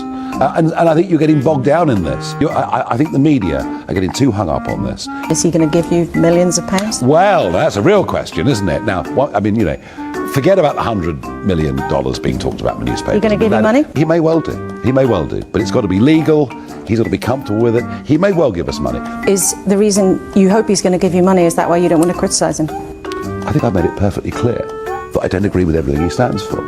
3 hours later. Let's bring you some breaking news now. And Elon Musk has called on Nigel Farage to resign as leader of the Reform Party. In the last few moments, he has posted on X saying the Reform Party needs a new leader. Farage doesn't have what it takes. Uh-oh, spaghetti-o! Have you or... With Robinson being the so-called... The chaotic orchestra of modern politics has pushed up Robert Jenrick, once the embodiment of conservative moderation, who's transformed into a symbol of cacophonic rhetoric. His recent comments about alien cultures and medieval attitudes towards women and why people exhibiting these should not be given visas to the UK have ignited a firestorm, with critics calling for his dismissal and supporters claiming he's addressing uncomfortable truths. At the heart of the debate lies the grooming gang scandal, an issue that demands nuance but instead finds itself mired in opportunistic politicking, and Keir Starmer has been called on to launch an inquiry, but surely that inquiry should have been launched by the previous government. Jenrick's assertion that mass migration brought cultures with regressive attitudes towards women has been framed as a bold statement of fact by his defenders, including now Kemi Badenoch, and yet the independent inquiry into child sexual abuse, led by Professor Alexis Jay, found no conclusive evidence that any ethnic group is disproportionately involved in grooming gangs. In other words, there has been an inquiry, and simply because the Conservatives don't like the conclusions, they want another one. And while these cases expose... All right, let me pause it right there. Yeah, that's exactly the point that's being made 10 million times, right? The man them have had a national inquiry. People don't actually like the results of the inquiry. They really want some Pakistani inquiry. Yeah. Or some Islamic inquiry, really. So it's only specifically Muslim grooming gangs or Pakistani grooming gangs or whatever that is getting looked into, you know what I mean? That's he said the House of Gaylords. That's funny stuff. Hey. All right, listen, yeah, I'm gonna be off in a sec now, yeah. Launch an inquiry, but surely that inquiry should have been launched by the previous government. Jenrick's assertion that mass migration brought culture... Yo, exactly the point. Imagine the Conservatives, the previous government, and saying we should have a national inquiry. You've literally just left office. Yeah. You fucking pagans, cuz I don't know why anyone could stand next to the Conservatives after that. Like, that is straight bullshit. Cultures with regressive attitudes towards women has been framed as a bold statement of fact by his defenders, including now Kemi Badenoch, and yet the independent inquiry into child sexual abuse, led by Professor Alexis Jay, found no conclusive evidence that any ethnic group is disproportionately involved in grooming gangs. In other words, there has been an inquiry, and simply because the Conservatives don't like the conclusions, they want another one. The inquiry highlighted systemic failures in policing and child protection, areas that transcend race or nationality. And the 2020 Home Office report also concluded that group-based child exploitation offenders are commonly white. Again, not the conclusion that the Conservatives want.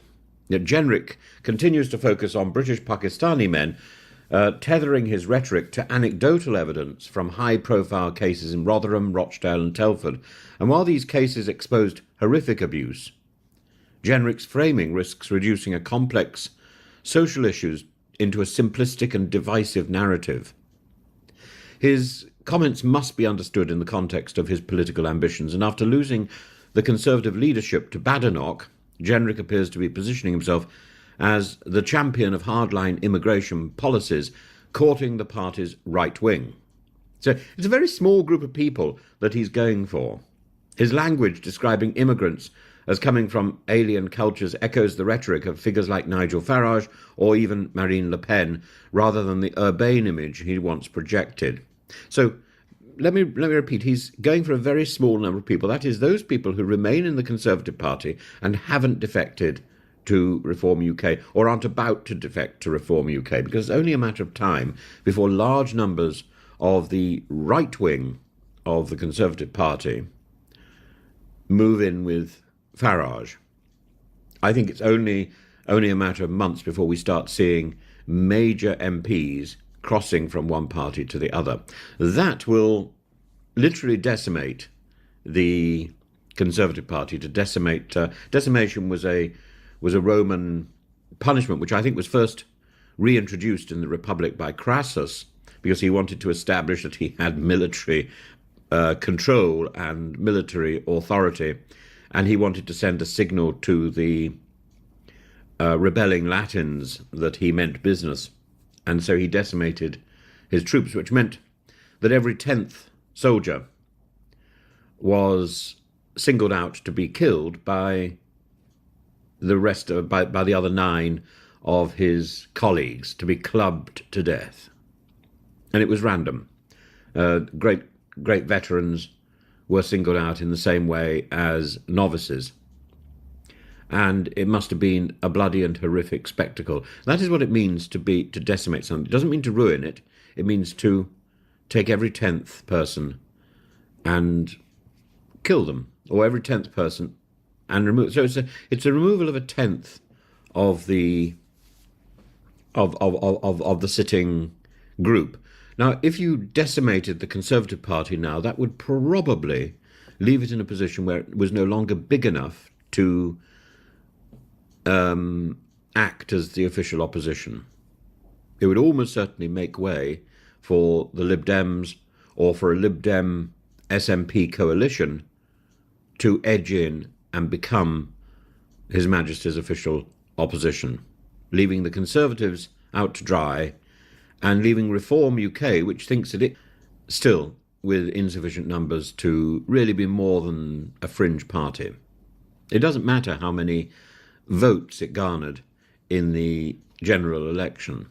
It may have got a great deal, but while we still have a first-past-the-post system, it's a fringe party. It's an almost insignificant party in Westminster. It's a small party, and we have to keep saying this.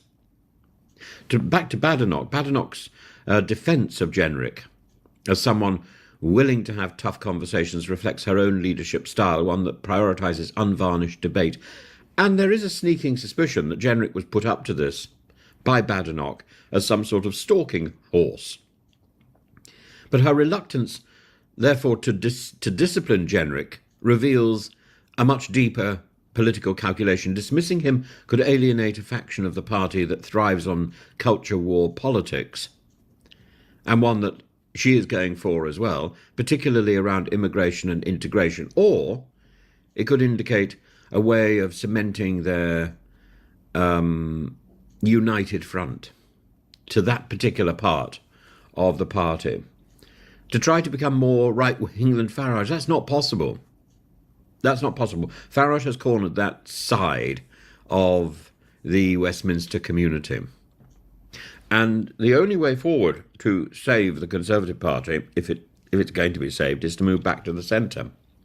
That's not going to happen under Badenoch, because that would imply backtracking, that would imply an admission of error, and Badenoch is not one of those people who ever admits error, rather like Putin. Badenoch and Putin have quite a lot in common, except one of them is in a fridge. The Lib Dems, led by, and I don't think that's Badenoch, because Badenoch is not trying to behave with anything like the aplomb and the intelligence of Boris Johnson. And the shrieks go out that I've praised Boris Johnson, because Boris Johnson had a lot of potential and had and could well have been one of the great prime ministers of Britain. He squandered it all because, unfortunately, he was true to character. He had character flaws the size of mountains. And in the end, those brought him down. And Badenoch, I think Badenoch and Liz Truss and to a certain extent even Rishi Sunak have all been chosen because their character can be suppressed. They don't seem to have any character. Badenoch particularly. And it's rather a matter, I suspect the Conservatives are thinking, well, it's better to have no character than to have a lot of character like Boris. Whoa, I've got so much character, it's practically falling out. And they're wrong. They're wrong. Character is something that the public can seize on. Yes, mock, mock not, but at least they know who they're dealing with. Badenoch, Truss, and Sunak are interchangeable simply in terms of what little they achieve. But you can't, the time will go by, and children studying this piece of history, if we have any history left, will look upon these three individuals and say, well, what's the difference? What's the difference between them? They'll know Boris. And they'll know Cameron, oddly, I think. Cameron will be the boring shadow man who gives us Brexit. They might even know of Clegg if they're clever. But essentially, there was only one character in the Conservative Party, and that was Boris. And he did for himself. And unfortunately, there wasn't a group of people in the civil service minding Boris. As indeed, we learn that there were people in Tesla tasked simply with minding Elon. Because Elon Musk is known to be a loose cannon. Brilliant though he may be, he's a loose cannon. And he will go off on one simply on a whim. And he needs to be restrained. And the same thing is true of Boris. The same thing is true of many great individuals. Thatcher is another one, who needed people around her to restrain her. Kemi Badenoch, of course, the only people she's got around her are her friends, not unlike Liz Truss. Stupid. Am I saying her friends are stupid? Well, yeah, but so is she. So is she. Monumentally stupid. You gather round yourself as a politician your enemies and the people who want to replace you, knowing that they're not trustworthy, knowing that you want to get out of them the very best that they can offer, rather than suppress them so that they follow your lead. Have a debate, have a discussion, find out what are the best policies, and then steal them for yourself. That is politics. And Jenrick, I think, is better at that than anybody else at the moment. Jenrick has spun on a dime, as the Americans would say. He has moved so far to the right simply to curry favour, which suggests that if Jenrick thought it was prudent, he could move in the other direction as well. I can't think of any other politician in the Conservative Party, or actually in the Labour Party, who is prepared to do such a thing, who is such a chameleon, an intellectual chameleon. Can you trust Jenrick? Not much. But you can trust him to change his mind if he thinks it's to his advantage. And that we haven't seen in British politics since Thatcher. And the Lib Dems, led by Ed Davey, are really in a mess over this. Daisy Cooper, the what's she? The deputy Lib Dem leader has accused Jenrick of exploiting the grooming gangs scandal for political gain. Of course he has, likening him to a pound shop Farage. And Amnesty International and the Refugee Council have joined the chorus of condemnation, warning that such rhetoric fuels division and risks real-world consequences, particularly in the wake of the 2024 riots. Yes?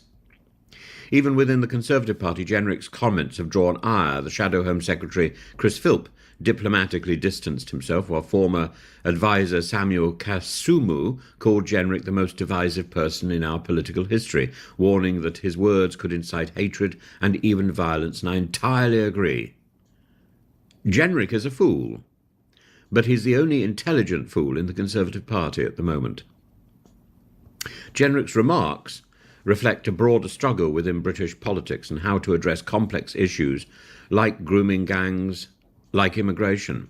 And the focus on immigration as the root cause oversimplifies a problem rooted in institutional failure. And I'm sure Jenrick is running around the sitting room screaming with delight. I've managed to reconcile these two issues. It shifts accountability away from the authorities who failed to act, whether out of incompetence, political correctness, or fear of community backlash, onto entire communities. And this approach risks alienating immigrant communities who have contributed to Britain's multicultural success. By framing immigration itself as a threat, Jenrick undermines decades of integration efforts and fosters a narrative that plays into the hands of extremists like Reform UK. So again, it's a very clever trick, but it is the trick. It is the trick of somebody who is foolish. But as I say, Jenrick is capable enough of performing another trick and going in the other direction. I hope he does, because at the moment I don't see very many other people waiting in the wings capable of taking over from Kemi Badenoch other than Jenrick. What Britain needs is not more divisive rhetoric, but a commitment to actionable solutions, and this includes better funding for child protection services, robust training for police and social workers, more police and social workers, and crucially, addressing attitudes towards women and girls that have in the past enabled abuse to thrive across all communities. That means when somebody comes to the police station or reports an incident, they should be taken seriously. And that requires proper policing. That requires an accessible policing. That requires a policing that isn't 9 to 5, Monday to Friday, rather like the NHS. Crime goes on all days of the week. I rang the passport office yesterday. You can't get to the passport office. You get to a private organisation, a private company that acts for the passport office and offers advice, and it doesn't really offer very much advice. And they pointed out that a letter I'd been waiting for, that they have 40 days, 40 calendar days allowed to answer that letter, to respond. And they're well within that time. And I thought, no, you're not. If I wrote my letter on the 3rd, and it's now the 7th, that's not well within the 40 days. And because that 40 days will be up on the 13th, just a few days' time. And the response I got was, oh, Christmas Day and New Year's Day don't count. Well, then it makes no sense to talk about calendar days. So either you talk about working days or you talk about calendar days. And this sort of nonsense where people who don't know what they're talking about, people who don't have the information, but are the only people that we can contact, they're not the first port of call, they're the only port of call. And you have the same sort of nonsense with the NHS, with the police force, with the passport force, with almost any body that you are contacting in the government. They've all been delegated to phone centres who have a limited amount of information and do not have license to provide a real telephone number so you can actually get real support. And there's no point in emailing because they don't answer the emails either. If you can't talk to the people who are making decisions, you can't trust that the system is working. And that is the fundamental problem that we have slipped into in Britain, that our country is run by call centres. It doesn't matter where they are, does it? Call centres without information. Now, a call centre with information is a different matter. But a call centre without information, you can hear the dog barking in the background, working at home. It's simply massaging the public. It's embarrassing. We're being managed rather than ruled or governed. We are being managed as if we are milk bottles that are due to be collected. And we need to have less of the tough conversations from Jenrick, because those tough conversations don't really advance any of the goals. it simply fuels this culture war, and it distracts from the fact that we have a lot of broken systems that need reform. And we would be better off calling for that reform and insisting on that reform, and more than that, explaining how that reform can happen. Jenrick's transformation from a mild-mannered conservative provocateur to a provocateur highlights the dangers of prioritising political ambition over responsible administration. It highlights the danger of grasping for power rather than being a responsible MP. And his comments on alien cultures and their supposed link to grooming gangs represents a step backward in addressing one of Britain's most troubling issues. And while Kemi Badenoch may continue to defend him for now, the question remains at what cost to cohesion, credibility, and the Conservative Party's moral authority is this tolerance of Jenrick's troubling views? To what extent are those troubling views actually the views of Kemi Badenoch as well? Ultimately, as Professor Alexis Jay has emphasised, victims want action, not scapegoating. And for Jenrick, perhaps it's time to reflect on whether his words are lighting a path to justice, because he is the Shadow Justice Secretary, or simply adding fuel to the fire. Or to go back to my orchestra message, is he actually adding to the overall discussion, the overall sound, or is he just making a noise?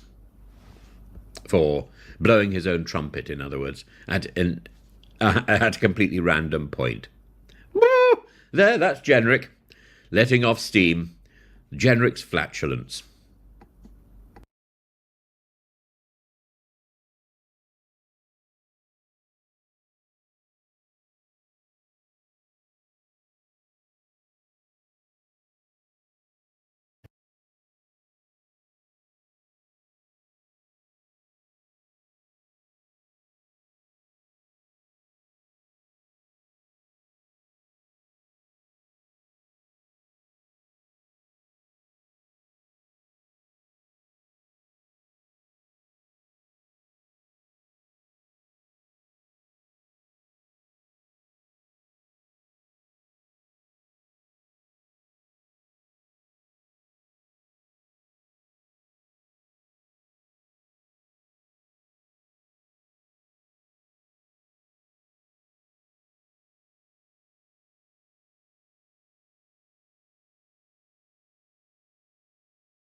You make.